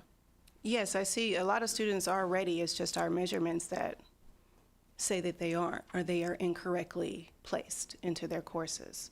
So if there is a standard across the board, I think that would be more helpful. I mean, as a president, I sit at the 30,000 foot level. I mean, I can direct as much as possible, but when you get down to the different people who are actually making that decision, if everyone has a firm decision that's already made for them that's pretty standard across that is going to help other people, I think that would be easier. Great, thank you. Mm-hmm. Thank you. Any other questions? Mr. Gear. So this is just overall. As a parent, as a board member, I think we are all here to ensure that every student in the state succeeds. And I think from what we've seen here in this entire presentation today, to your point earlier, every student gets a greater opportunity here. Every student gets an opportunity. This doesn't yet, and it was mentioned earlier, and I just want this board, my colleagues, everybody in the room to know and remember, this doesn't fix the gaps between Black and brown students and underrepresented students in their ability to be able to access college. It does give more of them an opportunity, but proportionally, they're still, every other student is increasing. That's our job as a board, but we still have more work to do to ensure that those gaps close completely. And I couldn't agree with you more. This gives opportunities to every young person to have access to a career, to a college, in the ways that we want them to. But we are still going to have persistent gaps. They're just going to be at different proportions than what they are today. And I'm very hopeful that alternative measures, a tiered approach, when we start adding that in and we look at that data, especially like a capstone project, starts to expand and allow more access for students proportionally who have not had that access historically. Black and brown students, ESOL students, special ed students overall. So that gap begins to narrow even further. May I respond to that? Please. Absolutely. I think that is a very great point that you have brought up. And a couple of things that we are doing at HCC, just to give you some background on that. One of the things that we are happy to hopefully announce soon is that we're working on something called Project Elevate, where we're going to take students at pre-adjudication before they get into the pipeline of the justice system, and we'll have them cycle in and quote unquote, they'll be directed by the courts to come to HCC for their education. And we're going to have wraparound supports for them. And mostly, I'm guessing we're going to have mostly African American males and Hispanic males in that program, which we desperately need at our colleges around the state. We are working with the Department of Juvenile Services on that, so we are nearing the completion of that timeline, and it will be something that we hope will be implemented across the other 15 community colleges.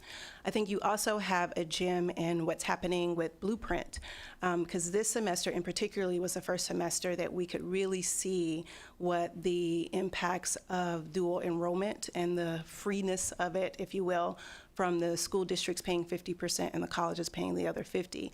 I think as of right now, the numbers that I saw yesterday or last week, we've hit about $260,000 just in those dual enrollment waivers alone for the fall semester, which is much larger than what we had in the spring. So we're waiting to see what that number looks like. And from those numbers, we're going to take it and break it down even further to see where we're hitting on the demographics, because we're also trying to build one of the first early colleges that we've ever had at HCC. So I think just the multiple measures of that can help. I don't believe that what we're doing here with CCR is going to close all of the gaps that you are mentioned, but with Blueprint and some other resources and some other innovative and creative ideas, we can certainly get there as best as we can. Mm-hmm. Great. Dr. Michael. Thank you. 2 questions. And this is predominantly for Dr. Rickles and Superintendent Chaudhary. The first, one of the things, picking up from where Mr. Greer kind of left off. I really am compelled by us thinking very critically about the notion of the accuracy, and I think the specificity rate as well gives us particular clue into one of the cautions you gave us at the end. That is, how many of the students are we incorrectly classifying as not being ready? So as I'm looking through this data, I'm thinking about those two data points. How well are we classifying? What percent of the students we have right? And how many students are we saying that aren't ready that actually were? Those are really important for me. I do want to dive deeper, though, and I'm interested if you can talk to us about the feasibility of understanding those two statistics, particularly on the standard it feels like we're working towards of the 3.0 and the MCAP score by district and by race. I would like to have a better understanding of those to see where the variation is. I think it will give us some insights that are important as we take an important next step.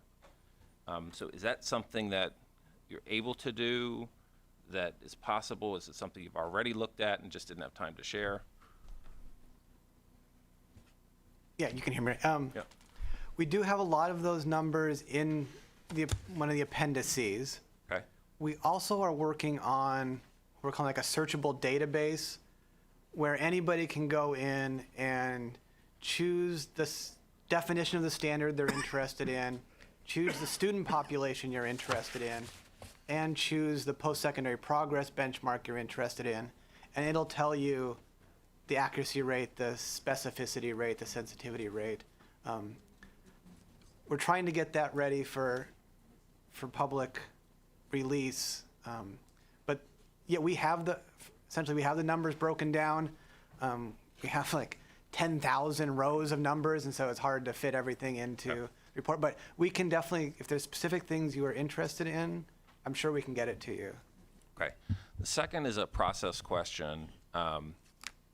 You're picking up where you left off, Dr. Rickles. It's hard to pinpoint like what we're actually talking about. We're all moving in, I think, a direction that I think is really positive.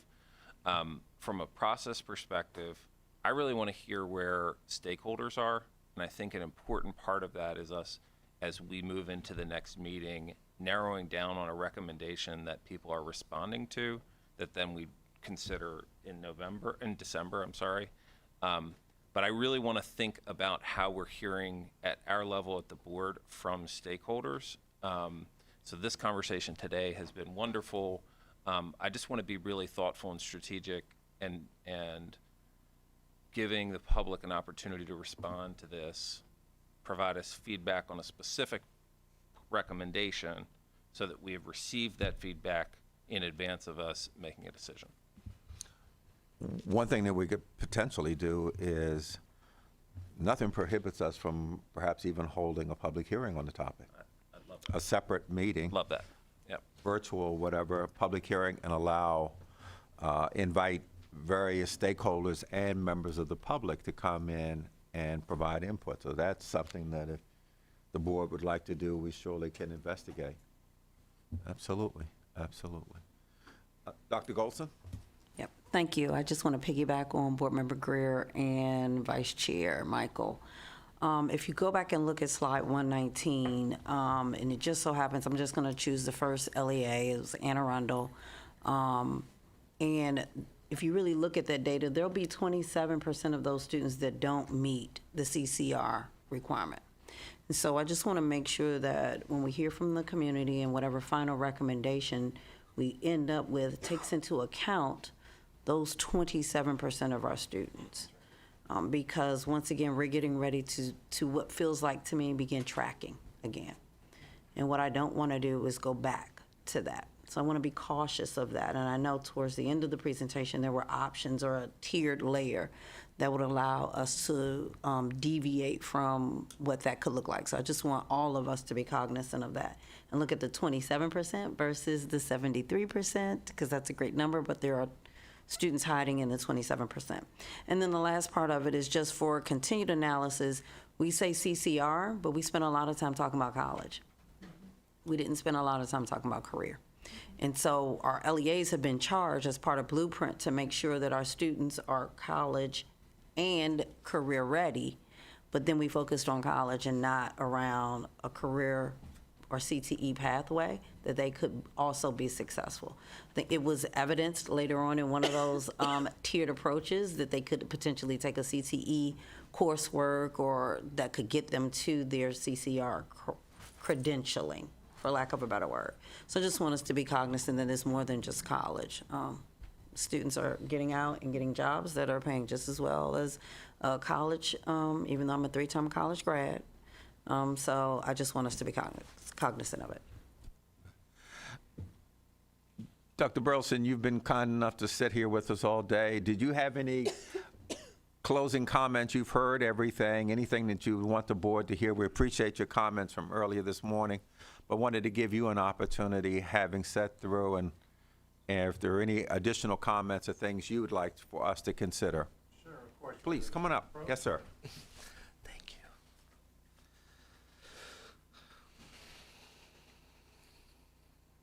Thank you. As I started this morning, I said, we're encouraged to see the GPA coming into this. I think the data did a nice job of revealing why that's so important to us. Thank you, Dr. Willis. Thank you very much, and thank you. Connecting to what Dr. Goldson just shared, I've been concerned since the blueprint first came out with the idea of this sort of 10th grade check-in. Because where we've put those in place in the past in other parts of the country, it's generally led to greater gaps. And that clearly wasn't the intent of the blueprint. But my fear is if we're not very, very careful about how we ensure students access, that the design that we have in place could actually create greater gaps rather than close them, which it was, I believe, intended to do. And right now, I can see this playing out in Harford County. We have many students who did not meet the standard who have been doing quite well in the college courses. And this first year is that chance to sort of test out what's happening with the students who go in and how well does the CCR threshold work for our student, the interim measure. And I think we're finding that our students can be quite successful even if they didn't hit that interim measure, but we've been looking at GPA, we've been looking at attendance, and chronic attendance, another thing that we really want to think about. It's in our MOU with our local community college. But I think college going is going to be very different. And also to touch on what Dr. Goldson just ended with, we're seeing college enrollments around the country dropping. Not in the most competitive, you're still competing with thousands of other applicants in the most competitive schools, but in other places, college-going experiences are changing. So there was a question earlier today about, what do we see in the next 5 to 10 years? We've been dramatically, rapidly growing our apprenticeship program. We're seeing the blurring between the end of high school and the beginning of college with early college programs, with dual enrollment, with access into the workforce differently. And so I think we're going to continue to see that shift away, and so away from the traditional four-year approach. And I think, again, the measures that you're looking at today, I'm really impressed by the research. I think it's the right direction. And so I'd love to see the conversation continue, but with the same caution that we learn how to measure the career access and that we ensure that this 10th grade CCR line doesn't create greater gaps. Great points. Any additional comments? Okay. Great presentation. Thank you, sir.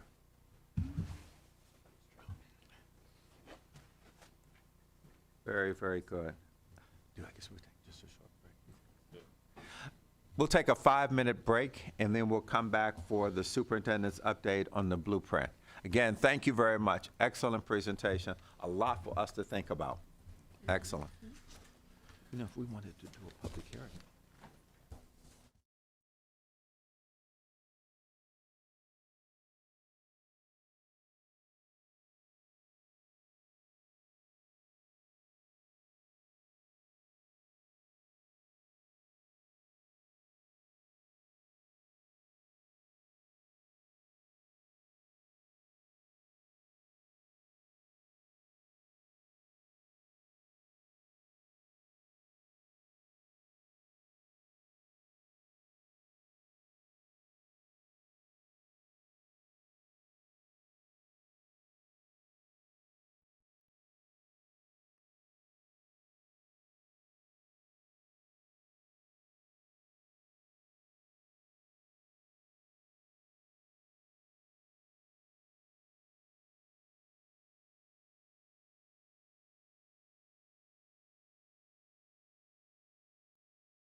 Superintendent, just as a possibility, haven't discussed this obviously with the board, but perhaps on CCR, a focused discussion in October on recommendations.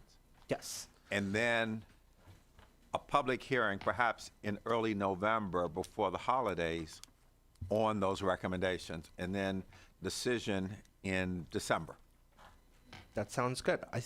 That was the plan. The plan was to have that focused discussion on recommendations, invite Secretary Rai from MHEC, invite another community college president, any other guests you guys think that might be helpful to the conversation. And then if you schedule a public hearing, we'll make sure that the AIR team is available for that too. Just if we can narrow down on that date, it will be good. Yeah. Okay. So we'll work, with the board's concurrence, we'll work towards something along those lines. Okay, excellent, excellent. All right, let's jump into our blueprint implementation updates. This one will go by quick. You know, they're designed to just give you a sense of where we are with the various initiatives. Today we're going to hone in on childcare and as well as financial transparency and what the blueprint has enabled the department to do and build a new platform to be able to bring more clarity on how dollars are spent. So with that, I have Dr. Cook, I have Justin with us, and Phil will open us up, and then we'll go from there.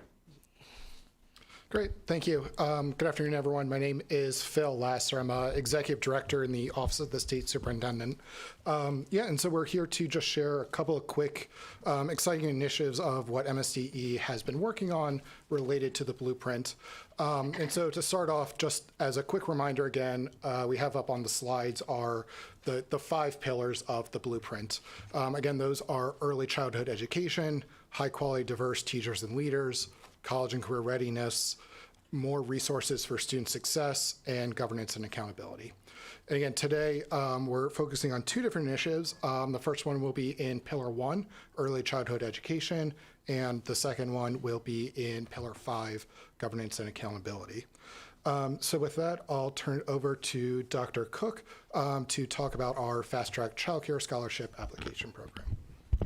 Hello, everyone. My name You can't hide behind that monitor. I'm too short. Okay. You want to switch? Okay. Musical chairs for the music teachers amongst us. Please, no jokes, though. We'll just keep going. All right. Can everyone hear? Okay, great. Hi, everyone. My name is Dr. Shana Cook. I'm the Assistant State Superintendent for the Division of Early Childhood. Today, I'm excited to talk with you all about a program that was launched in July called the Fast Track Childcare Scholarship Application and Process. We're very, very excited about this program. The Fast Track process allows families to apply for the child care scholarship program and receive a decision around eligibility within 3 days. Families only have to submit 2 documents, so they're not submitting all of the documents for the full application. And we are excited about this process because it reduces the time tax on families and also reduces the burden on families for completing many, many documents, like 14 documents of paperwork before accessing childcare. So the families who are eligible and submit 2 documents, one proof of residency in the state of Maryland, as well as a document of proof of activity, whether the family is in work or training or an education program, that's the proof of activity. Once those 2 documents are received, the family is determined, has an initial eligibility determination, and the family receives a 60-day scholarship for their child. During that 60-day scholarship time, the family must submit additional documents in order to receive a full 52-week scholarship, totaling 14 months for the family. This process has significantly reduced wait times for families. We've improved our customer service as well. We have an extended customer service line for our families and providers to reach if they have any challenges with using the portal, which houses the Fast Track Child Care Scholarship application. As you'll see in this data, last year at this time, it took over 30 days for a family to receive a child care scholarship and use that child care scholarship to access child care. Now we're at 3.8 days, and we're very excited about that reduction in time for a family to access a much needed service. Next slide. Is that it? All right, thank you all.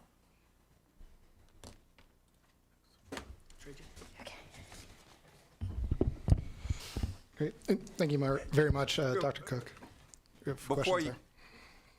let me just open it up to see if there are any questions. Board members. Dr. Getty? Hi. Somewhere I read that it's a one-time opportunity, and I wanted to ask you about that. I can come up with a scenario where, somebody stops a training program, then wants to get back into it, like after the birth of a child or something like that, and then they can't do the fast track. So I see it as a barrier then to childcare again for a young mom or something.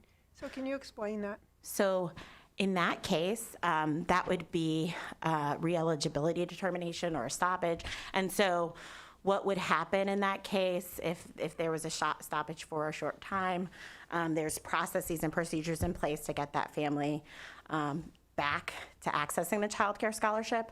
We only allow the fast track application process for a family that's entering the program for the first time, because all of this is done through a family portal, and all of their information is captured in that portal, so we're able to track which family we already have a lot of their documents and information.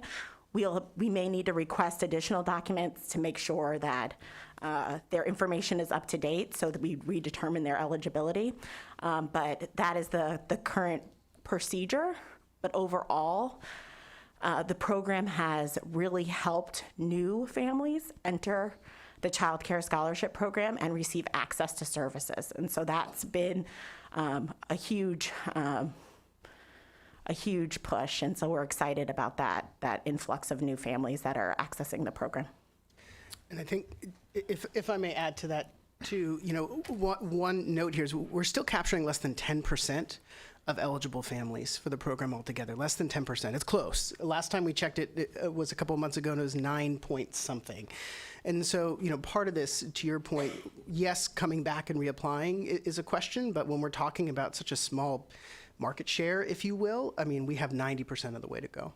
And those would be new families. Mr. Bartley. Sure. Thank you for your presentation. I have a couple of questions. One is, where does the funding come from for the Fast Track Child Care Scholarship application? Two, is there a limit on the number of children that can qualify for the scholarship? And those are my questions. Thanks. So the funding comes from the federal government, the Child Care and Development Fund. The state provides a match, and so that's where primarily most of the funding comes from. Due to the Child Care Scholarship Program, there actually has been an increase in the number or the percentage of families who are receiving services, eligible families who are receiving services.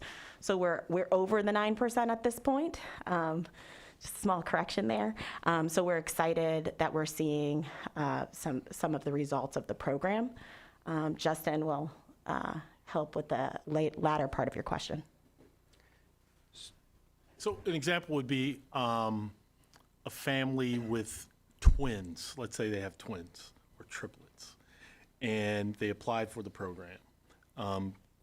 Would both of the children qualify to receive the scholarship, or is there some cutoff in the amount of dollars or number of children from the family that can qualify for the scholarship? Yeah, the answer is no to that. The eligibility is determined by family. Is the Go ahead, Dr. Johnson, yes.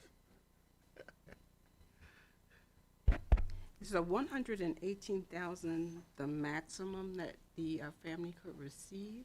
Suppose they have 7 or 8 kids. No, that's adjusted by household size, so that's just to fit on the page there, but there's a rate calculated all the way up through. Right. So as the family size increases, as you see on the table, the amount of maximum income also increases. But that's not a cap, that's just a page limit. Thank you. Dr. Michael? Thank you. Congratulations on all of these improvements. To see the enrollment up is a really positive sign of the great bureaucratic work that you and your team do. That's so important for our families. My question is, do you, there's a limited amount of funds on the other side, and how close are we getting to the point where we project that we might not have enough funds to meet the demand for child care scholarship?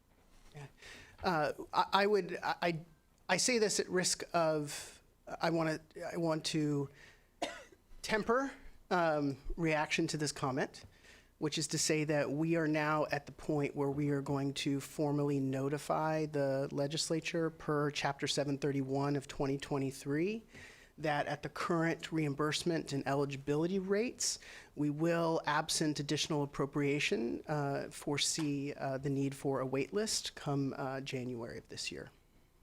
Right, and that just, is a double-edged sword, because that just shows how effective this program has been in helping new families who are eligible for the program access the services.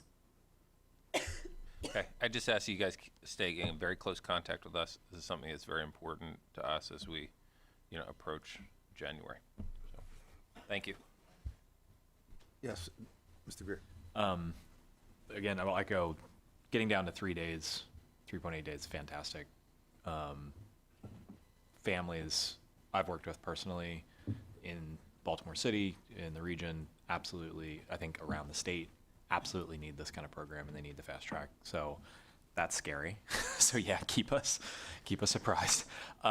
2 questions. One's really, really low level. I don't understand what proof of activity verification is. Can you help me understand that? So all we ask for is, we ask the parents or the family to show that they're actively participating in a training program, or they're participating in an education program, or they currently are employed.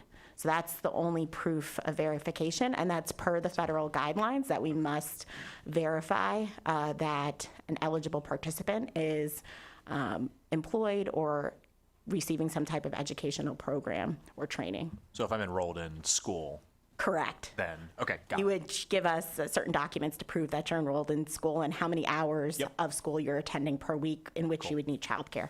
Okay, then slide 8, I like this slide a lot because it kind of shows where you're increasing in the numbers. What do we know of is holding parents back from moving from portal creation into full submission? Right. So we are improving our customer service. We actually have staff who help families walk through using the Child Care Scholarship portal. Sometimes that's a barrier. Sometimes they're looking for the additional documents and need explanation, just like you did, on what those documents are, although there is information and little help boxes in the portal to help guide families along. But we assume that that's part of the reason, but there are other reasons that we can hypothesize, which could include a family, just starting the portal and then they're coming back when they're most in need for childcare. So that's also something that we're seeing. So it's kind of that just-in-time service, and given the 3-day turnaround, families can do that. Yeah, I think putting myself out there, I'm a notoriously horrific form filler outer. It's just awful. So I think anywhere where we can help that user experience and understand if we are, I like that we're sitting with people, that we're doing quick just-in-time support. That gap from 33,000 or whatever to 5 or 7 or whatever that complete it, that's a big drop off. But Right. I would just like to compare and contrast from previous years. Yeah. So there were paper documents that were being emailed, faxed, snail mailed into MSDE. Sometimes staff could not read the handwriting. There were a lot of barriers that slowed the process down enormously. And so having this portal, it's not a silver bullet. We're continuously looking at ways to improve it. In fact, we recently held a focus group with families to learn more about what those barriers are and how we can continue to do feedback loops to continue to improve the Child Care Scholarship portal. But by far, the portal has been an enormous help for families. It has easy guide. It's been tested for usability and a user-centered design. It also gives, warning messages, makes sure families complete different parts and won't let them move on and submit. So there's a lot of attributes to the portal that weren't in place with a paper application that we're very happy with, and we know will support families moving forward with the application process.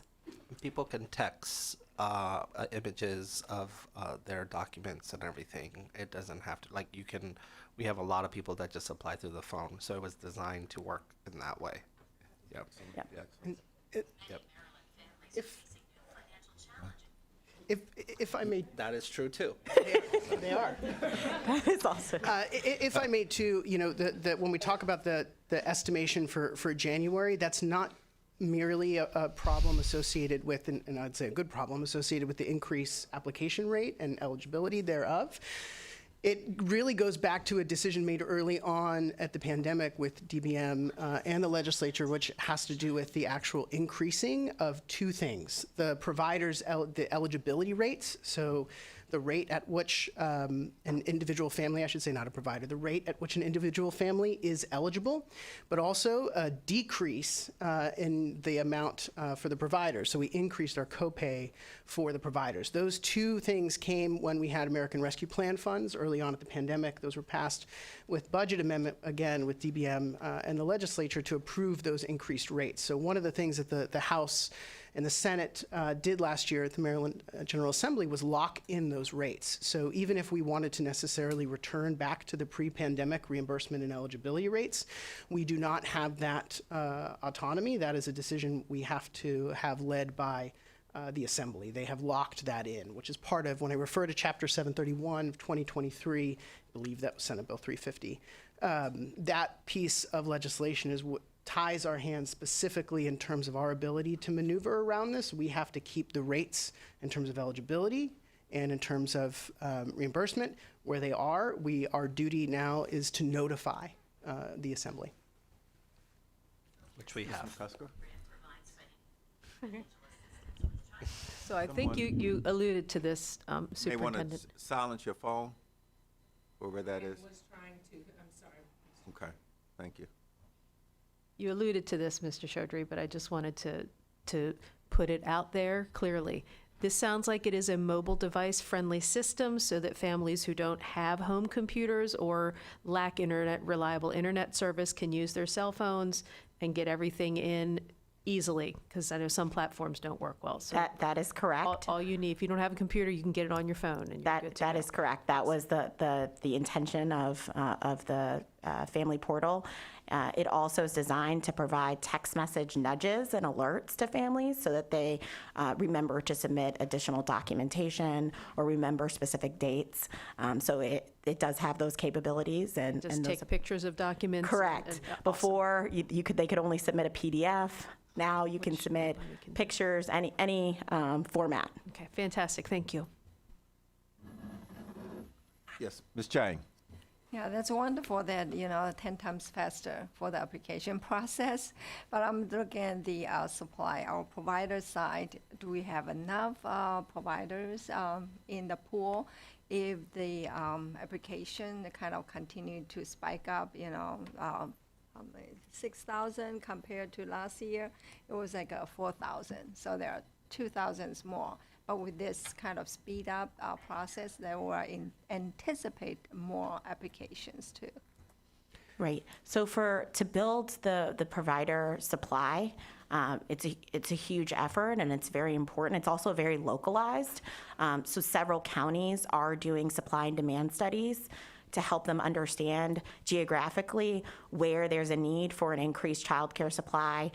For instance, some families like their children to be at a program that's close to home. Others like it close to their job. So those types of studies are done to really understand where the demand is needed and where programs can strategically increase supply. And so we are partnering with counties to execute those studies. We're doing data sharing agreements to help them with that. This tool will also be helpful for the child care provider community because they'll know where exactly geographically to expand to really support their business. However, there are other efforts in place as well. We're really trying to push the child care provider community as well as local education agencies to blend and braid funding. It's very important.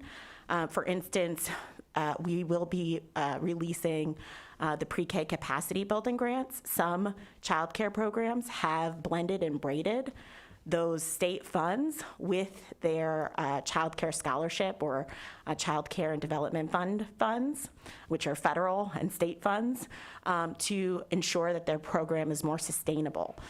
So we've been making efforts and providing technical assistance to child care providers to support them in understanding how to blend and braid funds to ensure sustainability and even to support expansion.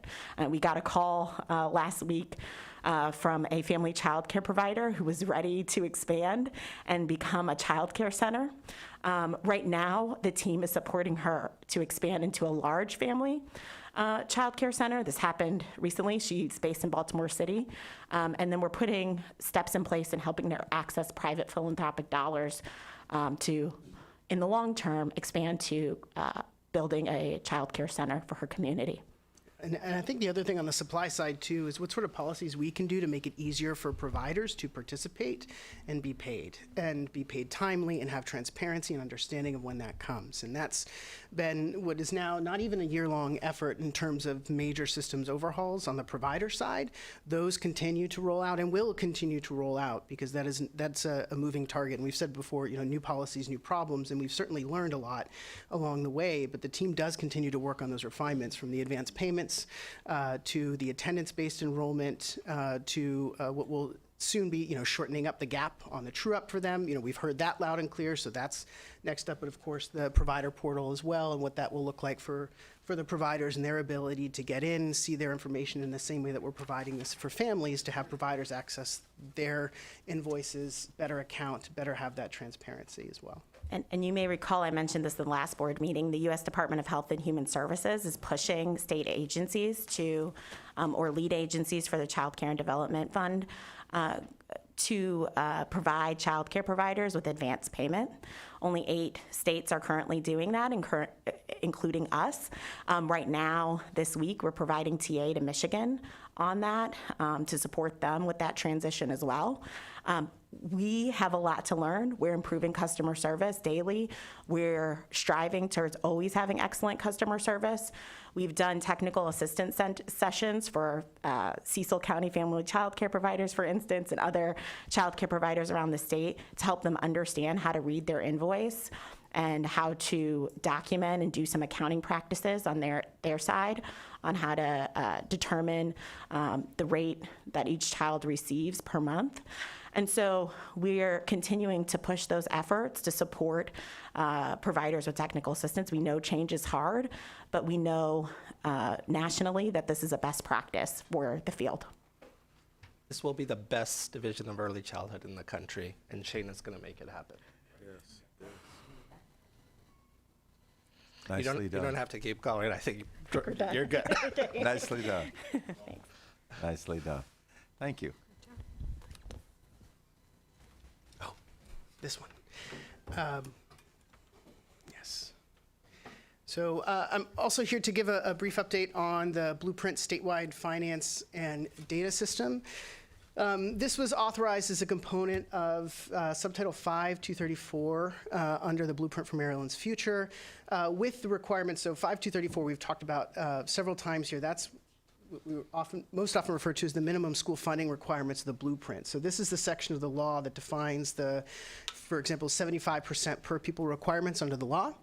Well, in order to do that, the law also recognized that the State Department of Education had some work to do on the systems end to be able to track that and to have that sort of information. So under that law specifically, the department must implement a financial management system and student data system, as you can see here, capable of tracking that information. And that links both the minimum school funding or the planned spending or the budgeted spending under 5234, as well as the actual expenditures under 5406. Those are sort of those two financial reporting and accountability pieces within the Blueprint. Within that, the LEAs have to submit data on school-level expenditures to MSDE, which MSD will then submit to the Accountability and Implementation Board in January of each year. The purpose of using and designing a system like this, as you can imagine, is to get new insights into financial reporting data that we do not currently have. Our existing systems in this end are well, held together by bubblegum, stick tape, glue. And so this gives us an opportunity to really make some substantial systems level investments. We currently have two systems called the Notice of Grant Award system and the AFR system, which are what we typically use to collect data, have our local education agencies report expenditures, get reimbursement through, et cetera. Those have been around for a long time. Their code base, the ability to maintain them, et cetera, has fallen. What's that? DOS. Yeah, I mean, it's Cobalt is technically, for if any of you are familiar with that, it's very old, yes. To that end, this gives us the opportunity to redefine it and craft what it looks like to be able to have that information. Now, one thing that it's important to note as I talk about this is a big lift for MSDE, but this is, I would say, equally big, if not larger, lift for our local education agencies. When we talk about the Blueprint, we talk about the reporting requirements, the lift on local finance and business offices in order to get their systems aligned and to be able to report in ways that many of them are not able to, particularly at the school level for systems outside of Baltimore City who implemented fair student funding a while ago, Prince George's County Public Schools with student-based budgeting in some of their school level budgeting and spending work, but even then, this is a huge shift. And the first step in that shift is actually implementing the system itself here. And so last July, the Board of Public Works approved a contract with PowerSchool to do this work. And so we had less than a year to go from nothing to something, and not just something, but something that's capable of getting data, reporting those data, having access to the types of aggregate information we need according to state law. And so what you see on the slide right now is just a snippet of what that year has looked like. We were able to meet that. We did actually go live in less than a year on this, and that is with a lot of collaboration with all of our local education agencies. The Student Data Collective, as we refer to it, would meet not quite monthly, but more frequently than quarterly as we would go, in addition to providing extensive on-demand support from the local education agencies, not just with our teams here, but also with the PowerSchool team and who is the vendor on the project, and providing that one-on-one support to make sure that we could get all of that information in. Coming into the end of the year, we had all of our LEAs who had submitted at least one of 4 finance files. So the system, as it works, we collect pretty detailed information from the school systems, from their general ledgers, all the way through just general entity files, et cetera.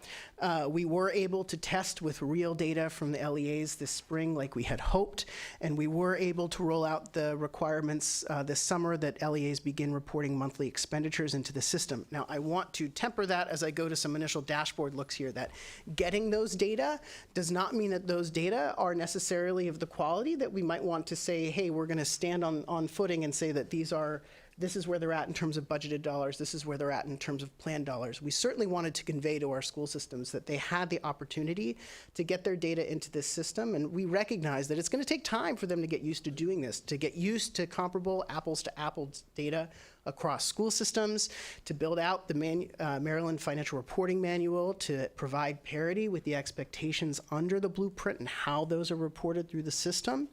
And, you know, the quality of the data going in inform the quality of the inferences and analysis that you can take out of it. And so, you know, I do want to temper that while we are doing this, there is really a run-up period. And I say that because the law, the required reporting time to meet the minimum school funding is actually July 1st, 2024. So that's coming up next year. The expenditure reporting requirement is already in place, which is part of the reason that we were able to get this out and to require the monthly submissions. It's going to be this year of submissions that gives us that opportunity to refine those data, to work with the local education agencies to make sure what's going in is what we need to get the information we need out of it, but also to refine what that looks like. And so what you see on screen right now are a couple of the dashboard previews, but these essentially give us the opportunity to LEA by LEA, both at the system level and at the school level, to go in and make sure budgeted dollars and spent dollars match the statutory requirements under the law. You can actually click into that. These are screenshots, so I can't do that on the screen right now, but you can actually click into some of these and see what the specific spending was. And so you can get a sense not just of what's here, but what they're reporting is to be an expenditure, for example, for transitional supplemental instruction is indeed what that looks like. And so what you are seeing right now, though, are real screenshots of real data in the system. And so it is alive, it is real, and we are collaborating with AIB, who continues to join us and make sure that the dashboards and the analysis reflect what is the intent and what is to be expected coming out of that. But we continue to be optimistic, and also I just want to take that second to reiterate how appreciative we are of local IT, finance, and accountability offices who are doing yeoman's work to pull this together amidst all of the other changes that they're having to implement. Because to track and report spending from different funds and different categories at the school level is very new for our school systems. And that is, we probably cannot understate the lift that that creates. Thank you. And with that, just want to close with, again, a quick reminder of our MSD's overall blueprint implementation plan, all of our activities, more details on, you know, our plans on the financial data system, childcare, and all of the other pillars are available online at the URL displayed there, bit.ly/blueprint-plan-MSDE. So feel free to click there to learn more, as well as other implementation artifacts and implementation steps. So with that, we can switch over to questions on financial system or anything else. When the system is up and fully operational, who will have access to the data? Will the public be able to see it? Will the county execs, for example, be able to see it? Who will have access to see it? So the data right now will be available at first for MSDE and AIB. Sure. I think, you know, part of our intent and part of our original framing for the project was that the goal would be to bring public transparency to this work, right? You know, I think, and again, I'll note that at the end of the day, when it comes to our local county jurisdictions, you know, the LEAs are their entities. And so they do have, you know, we recommend that the county executives work with their local jurisdiction.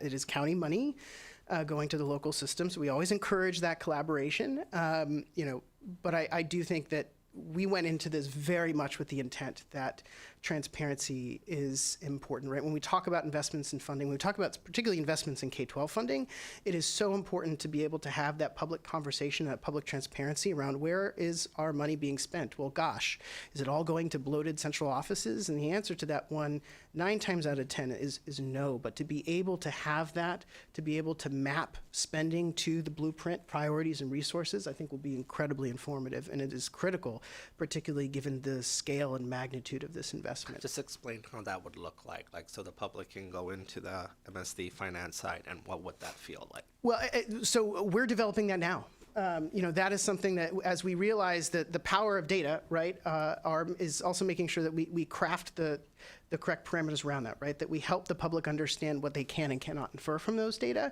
as well as to draw the sorts of information that we hope for them to get. And so this year of the project is very much, as you saw with the dashboard, around, well, what does it look like? We have the systems, we have the infrastructure, we're getting the information in. What does this look like now in terms of internally, making sure that we can check the compliance boxes, as well as externally in terms of what we bring forward? Ms. Chang. Yeah, thank you for the presentation. I do have some questions. In terms of the data uploaded, it resides on the LEA's responsibility to upload the data directly into the dashboard? Yes, so they have, there is a platform that they go in, and one of the things that the team built out was actually validation checks for them as well. So going forward, they don't also have to wait for us to go and review. The system will automatically say, hey, we've loaded in, we've pushed the button, it can go. And in part because if we did just a read-only access to their systems, right, we wanted to make sure that the LEAs had the opportunity to validate and say, yes, these are my data, right? And so they have that. They push the send button on the report. The system will tell them, hey, this is where there are issues. These files were okay. That looked good to go.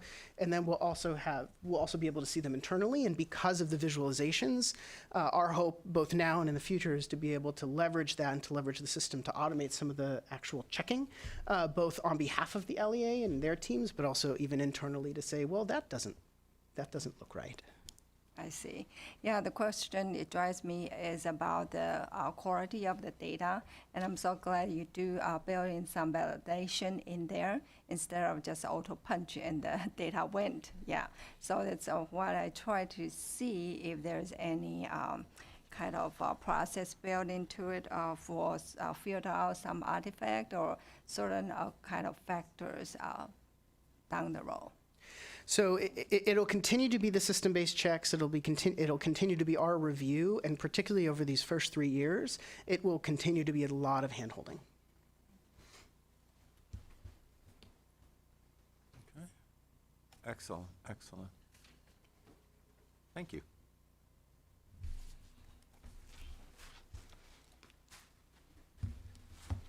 Okay, we've got few COMAR items.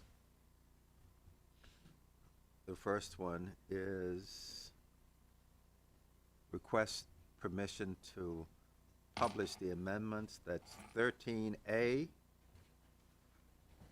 dot 15 family child care, 13A dot 16 child care centers, and then 13A dot 18 large family child care homes.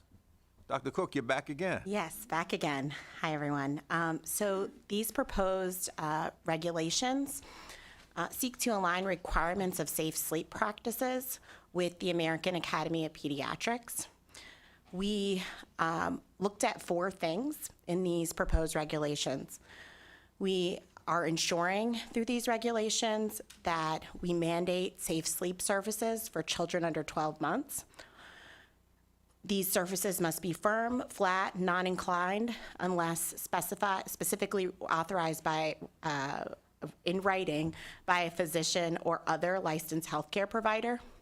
We added other licensed healthcare provider to ensure families had equitable access. Some families only have access to nurse practitioners, for instance, and so we added that as well to ensure equity. This is important guidance because AAP put out this guidance to reduce the risk of sudden infant death syndrome, otherwise known as SIDS. Additionally, we looked at something that is very popular in the market, weighted rest items, including weighted blankets, weighted sleepers, and weighted swaddles. Say that 5 times fast. We know that these are very popular items. We're prohibiting these items for children under 12 months old. This is consistent with American Academy of Pediatrics recommendations for safe sleep. And we really are pushing for safe and nurturing environments for children in care. And we want to align that with the latest guidelines and research. Finally, we added information around tummy time.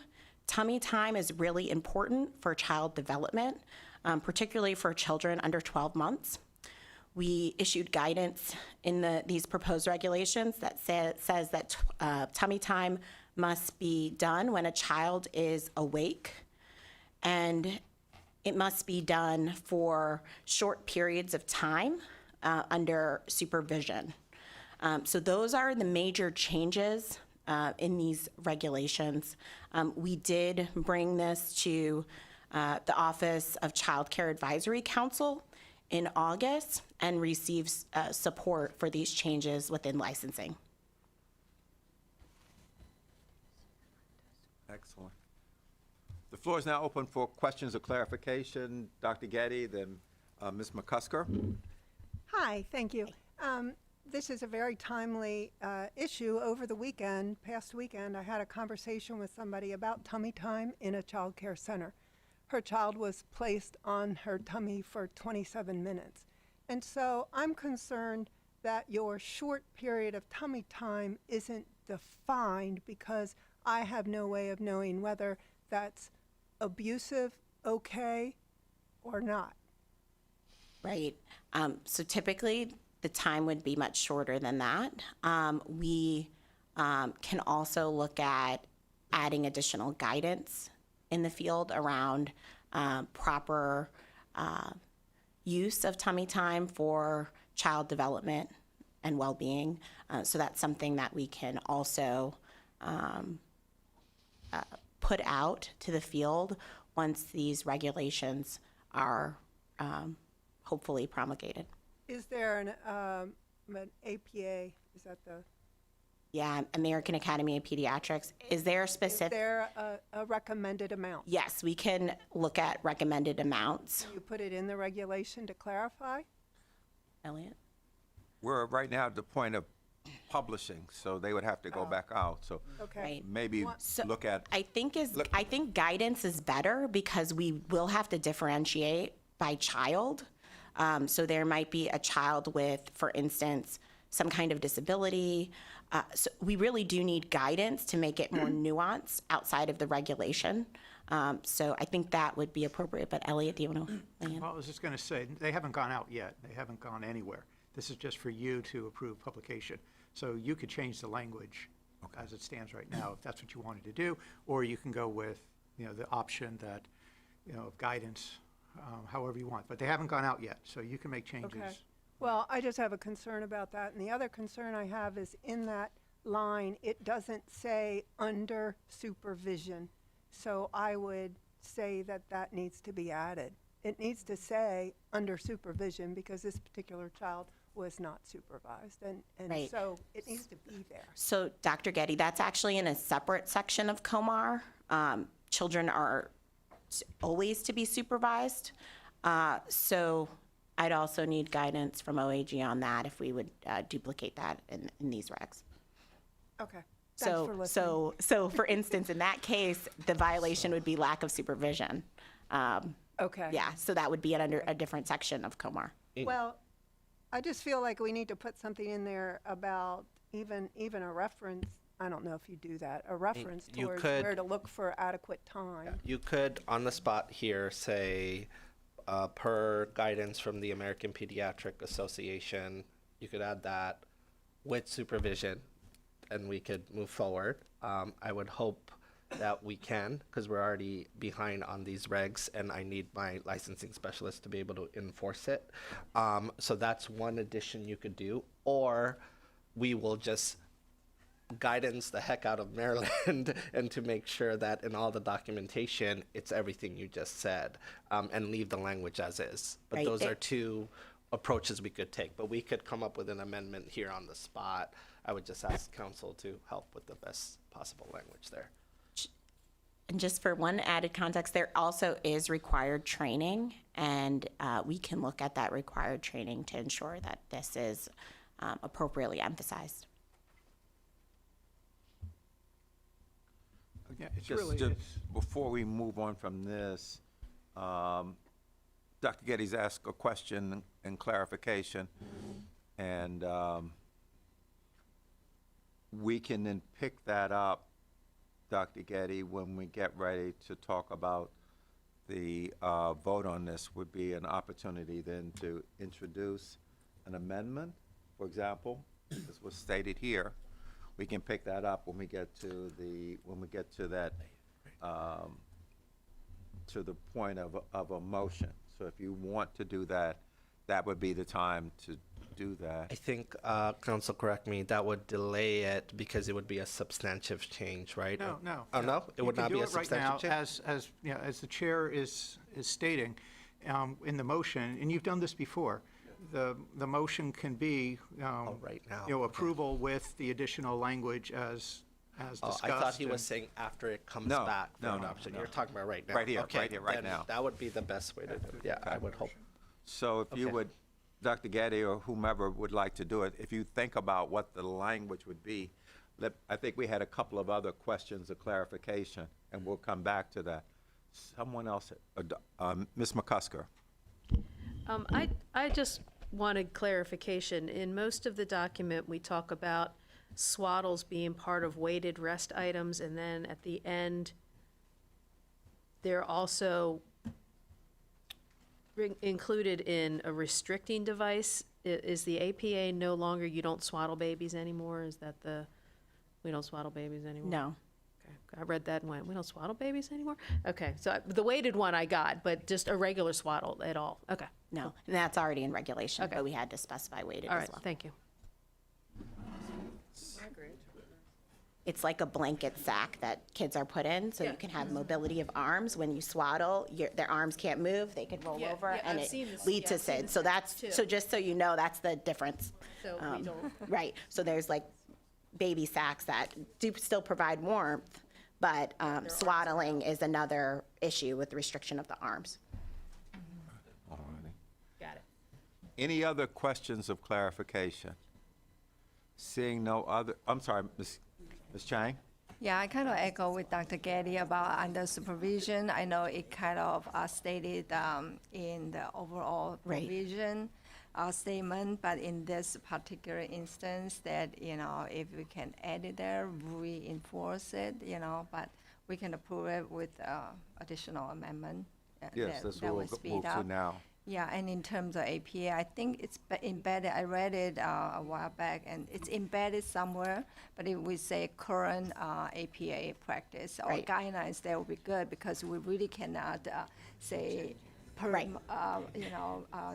infant's age, or how the month of age, you know, and it's very independent to every child. So Right. it will be really confusing for people interpret the guideline. Thank you. Thank you. So seeing no Yeah. further questions of clarification, let me try to outline a way forward to address this. The first thing that we'll do is the floor will be open for a motion for permission to publish. And then, once that motion has passed, so we'll have someone second it and everything, then the floor would be open for an amendment. So it could be then, we would go forward, we would do this, we would approve this to be published with the following language, for example, following the American Pediatrics or whatever. So that's how we will handle that. So the first motion is, the superintendent is asking us for permission to publish amendments to the regulations under COMAR 13A15, Family Child Care, 13A.16, Child Care Centers, and 13A.18, Large Child Care Homes. So the first motion would be, I'm sorry, go ahead. Actually, I believe there's 3 regulations. Yes. Okay. I got 3. I did all 3. So the first motion that we would take would be to entertain would be someone to make that motion, someone then seconds it, then the floor would be open to an amendment. Okay. So it's General Sumter and then Dr. Michael. Now the floor is open for discussion. This would be the opportunity then to introduce an amendment. Dr. Getty. I propose an amendment to 13A.01A. I would like it to say, are appropriate to the age, needs, and capabilities of the individual child as recommended by the American Pediatric Association, such as short periods of tummy time Someone, under adult supervision while awake for a child under 12 months. okay. Someone So get that. Two things inserted. Sit for a minute. over there. Correct, correct. So let's first make sure we have what the amendment would be. Make sure we have that. Be able to read it so the board members can hear it. And then we will decide whether then the next vote will be whether we want to adopt the amendment. And then we go back to the overall amendment, or the overall approval. Okay. All right. Mr. Hands, were you able to capture that? Dr. Getty, on the first part where you added American Academy of Pediatrics, where did you put that in? Right after appropriate to age, needs, and capability, as recommended, after individual child. Okay. And just for a point, it needs to go in two other places because it's the same. Okay. Okay, so I think I can read it back. So you would then put it in the appropriate Yes, places? right. Okay, got it. All right.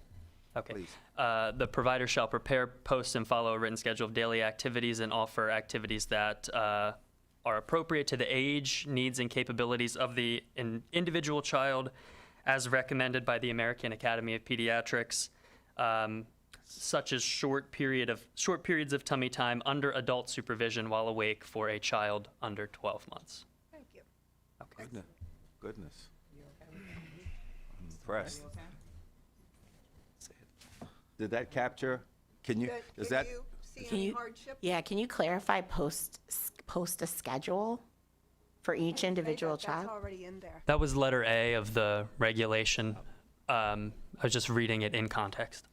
Oh, okay. It's already there. Okay, got it. That's not a change. Okay. So the floor is now open for a discussion of the amendment that Mr. Hands read. Are there any discussions of the amendment?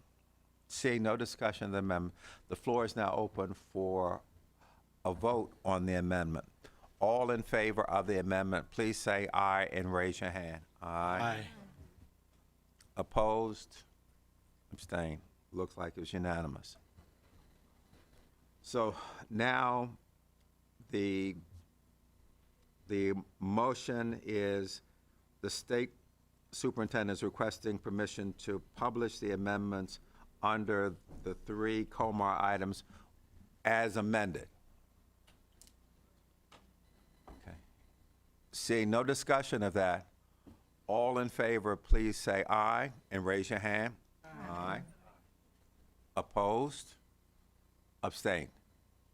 Motion passed. And they said tummy time wouldn't be exciting. I told you it was going to be exciting. Komar is always exciting. Excellent. Nicely done, team. The next item is COMAR 13A.0206, General Financial Aid to Local School Systems. This is also a request to adopt the amendment. Please. Hopefully this Mr. will be, Rose. Hopefully this will be quicker than the last one, I hope. Good afternoon, President Crawford, Vice President Dr. Michaels, and Superintendent Chaudhary, members of the Board of Education. The regulations before you today were last before you during your May 18th, 2023 board meeting, at which time they were approved to be put out for public comment. The regulations were published in the Maryland Register on July 14th, and the public comment period ended on August 14th. During that time, no comments were received either during or after the comment period closed. As such, the MSDE is requesting permission to adopt the amendments to COMAR 13A 0601 and 03 and 05 to 07, General Financial Aid to Local School Systems. The floor is now open for questions of clarification. Just quick question. I don't know why I caught this. I was looking at the numbers when you were reading them. You said 01, 03, and 05 through 07, but it's 02 in here. My apologies, yeah. 01 and 02, 05, 06, and 07. Okay, great. Good catch. What we have here is 02 and 06. Okay, okay, okay, got it. All right. So what is the correct? Is what's here the O? Why don't you say it again so we have it? It'll be COMAR 13A 02, 06, 01, and 02, and then 05 through 07. General Financial Aid to Local School Systems. Okay, got it. Okay. So we have here, the floor is now open for any additional questions or clarification. Seeing none, the floor is now open for a motion to adopt the amendment to Regulation COMAR 13A 02, 06, and then 01, and 02, and then 05 to 07. Those amendments. The floor is now open for discussion of the amendments. Seeing no discussion, the floor is, I'm sorry, did I miss some? Okay. The floor is now open for a vote, a motion. That's right, we didn't get a motion, I'm sorry. Motion. Thank you. Who's motion? Someone, I'm sorry, General Sumter, seconded by Mr. Gear. Okay. Seeing no, we'll open it up for any questions on the motion. Seeing no questions on the motion, the floor is now open for a vote. All in favor, please say aye and raise your hand. Aye. Aye. Opposed? Abstained? Motion passed. The next item that we have here is that an action, the superintendent is requesting that the state board authorize the state superintendent to notify the controller to withhold 10% of the November state aid payment and each subsequent installment of any system, for any system that is not in full compliance with, what is that, section 5-114 of the education article. This is an annual Yes. request. The floor is now open for clarification. I'm sorry, did you want to say anything? Yeah, I just want for new members. Yes, just, please. Yes, please. So local school systems must submit annual audits, and there's a deadline by which they have to submit that. And things happen, and sometimes they don't, but it can't drag on. And so in order to make sure that it gets done, need your permission to be able to withhold funding until it gets done. And so it's not a rampant problem, just so you know, but there's always some for a wide variety of reasons, some very justified, but it's motivation to make sure it does not fall through the cracks. And so to be able to have your permission to be able to do that. So for new members to know that this has just been a ritual for a very long time. Floor is open for questions or clarification. Seeing no questions of clarification, the floor is now open for a motion to give the superintendent the authority to notify the controller to withhold 10% starting in November. Make a motion. Dr. Golson, seconded by Dr. Millie McCarthy. The floor is now open for discussion of the motion. Seeing no discussion, the floor is now open for a vote. All those in favor, please say aye and raise your hand. Aye. Aye. Opposed, abstained? Okay, very good. All righty. Excellent.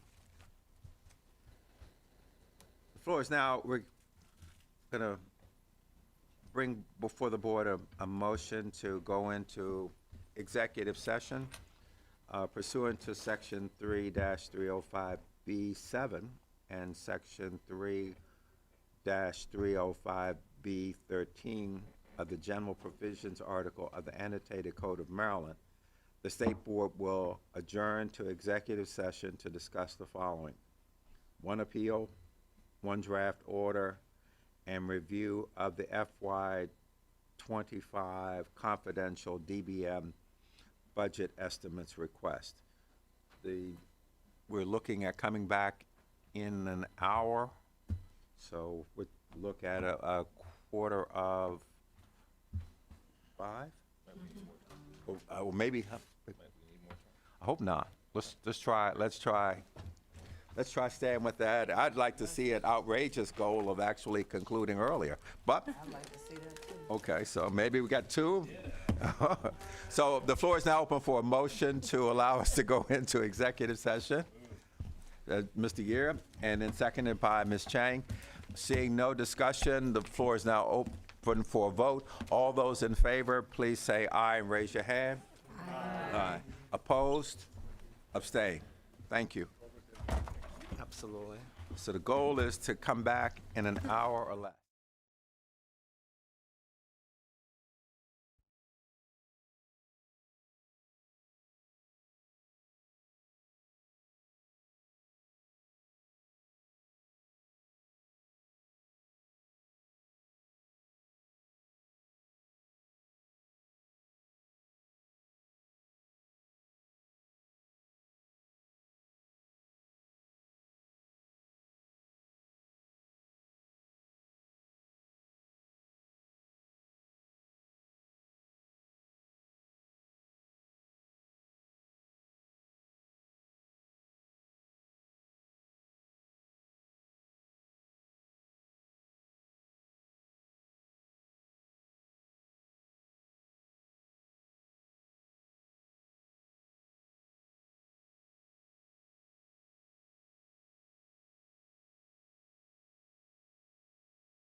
here. Welcome back, everyone. Thank you very much for your indulgence. We're reconvening our meeting. At this time, turn to Superintendent Chaudhary, Mr. Dayhoff, on the action to approve the state superintendent's budget to the Department of Budget and Management. This is an embargo document, so we're not allowed to discuss it in public. At this time, the floor is now open for a motion to approve the submission of the 2025 budget request from the state superintendent to the Secretary of the Department of Budget Management. We have motion from General Sumter. Do we have a second? Second by Mr. Bartley. Seeing no questions, all in favor, please say aye. Aye. And raise your hand. Opposed? Abstain. Very good. Thank you very much, everyone. Okay, so we're now going to do our state board member committee reports. This will be an opportunity for board members to share information about items. Yes, Ms. McCusker. I actually had a question. When will we be standing up the new committees that are in the governance manual? We should do that right now. I mean, do this now that it's been approved and everything. Okay. Yeah. So it's been approved. So what do we have to do to actually stand them up? We just do them, right?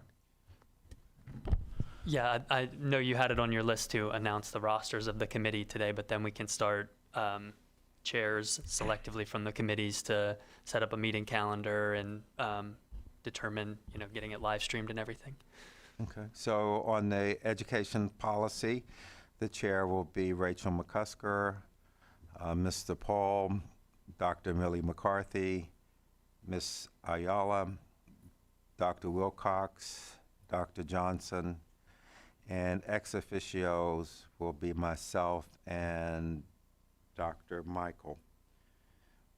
And this is a policy that will monitor, advise, and make recommendations on all matters related to education policy, including but not limited to academic performance assessments, college and career readiness, curriculum, early childhood education, educator certification, to review pending legislation that will impact the state board and the public schools in Maryland, and provide advice and recommendations to the full committee on any necessary action, as well as develop an annual legislative agenda. So that's the Education Policy Committee.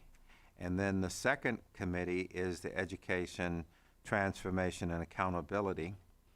And that chair is Dr. Golson, General Sumter, Ms. Chang, Mr. Bartley, Mr. Gear, Dr. Getty, and ex officio members will be myself and Vice President Michael.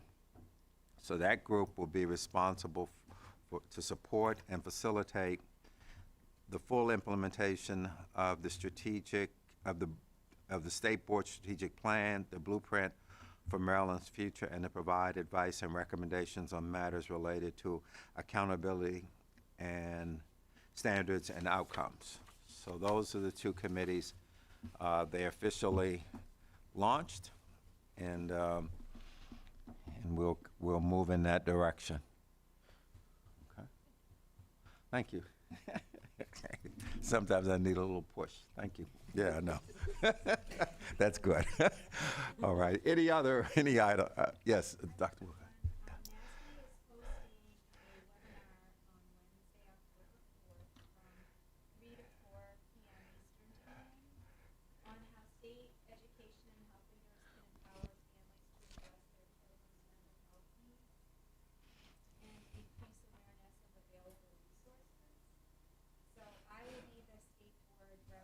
Absolutely.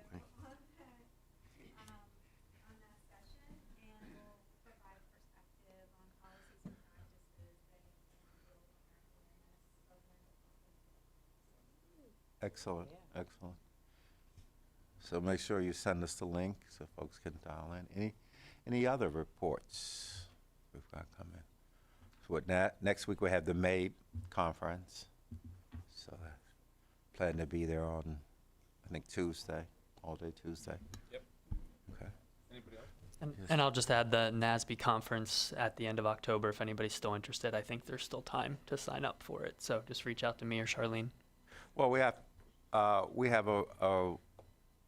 someone receiving recognition, I believe, at the NASB conference. Yes, but that's not been announced yet publicly. So I should have just said it, and then it has been done, but that's okay.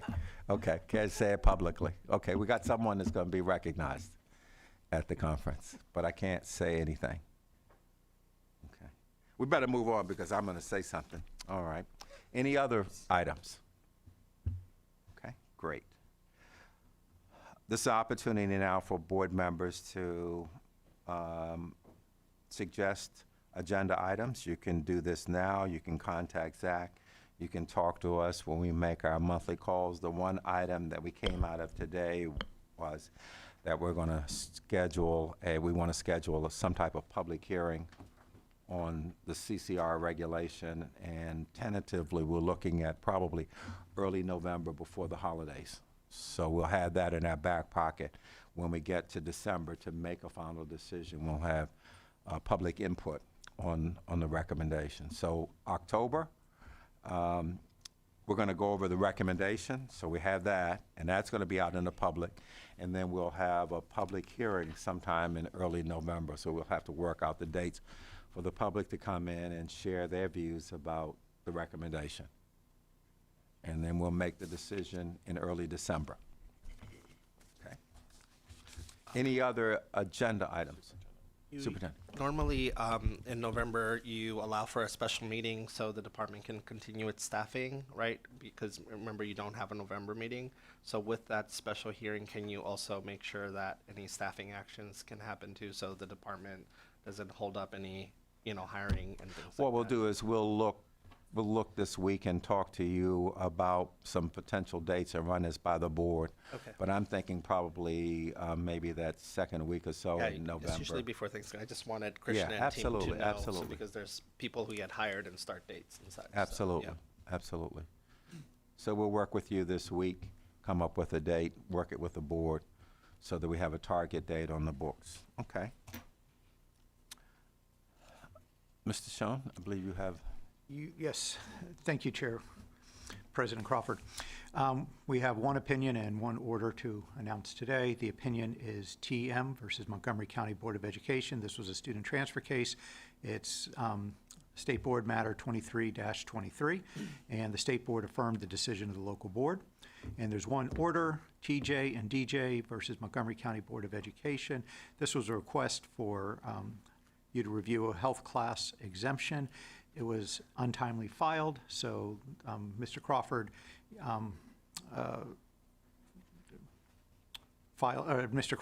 wrote the letter dismissing the matter. It's Order 23-15, but I just want to note that Mr. Bartley demurred, and his demurrer will be noted in a footnote.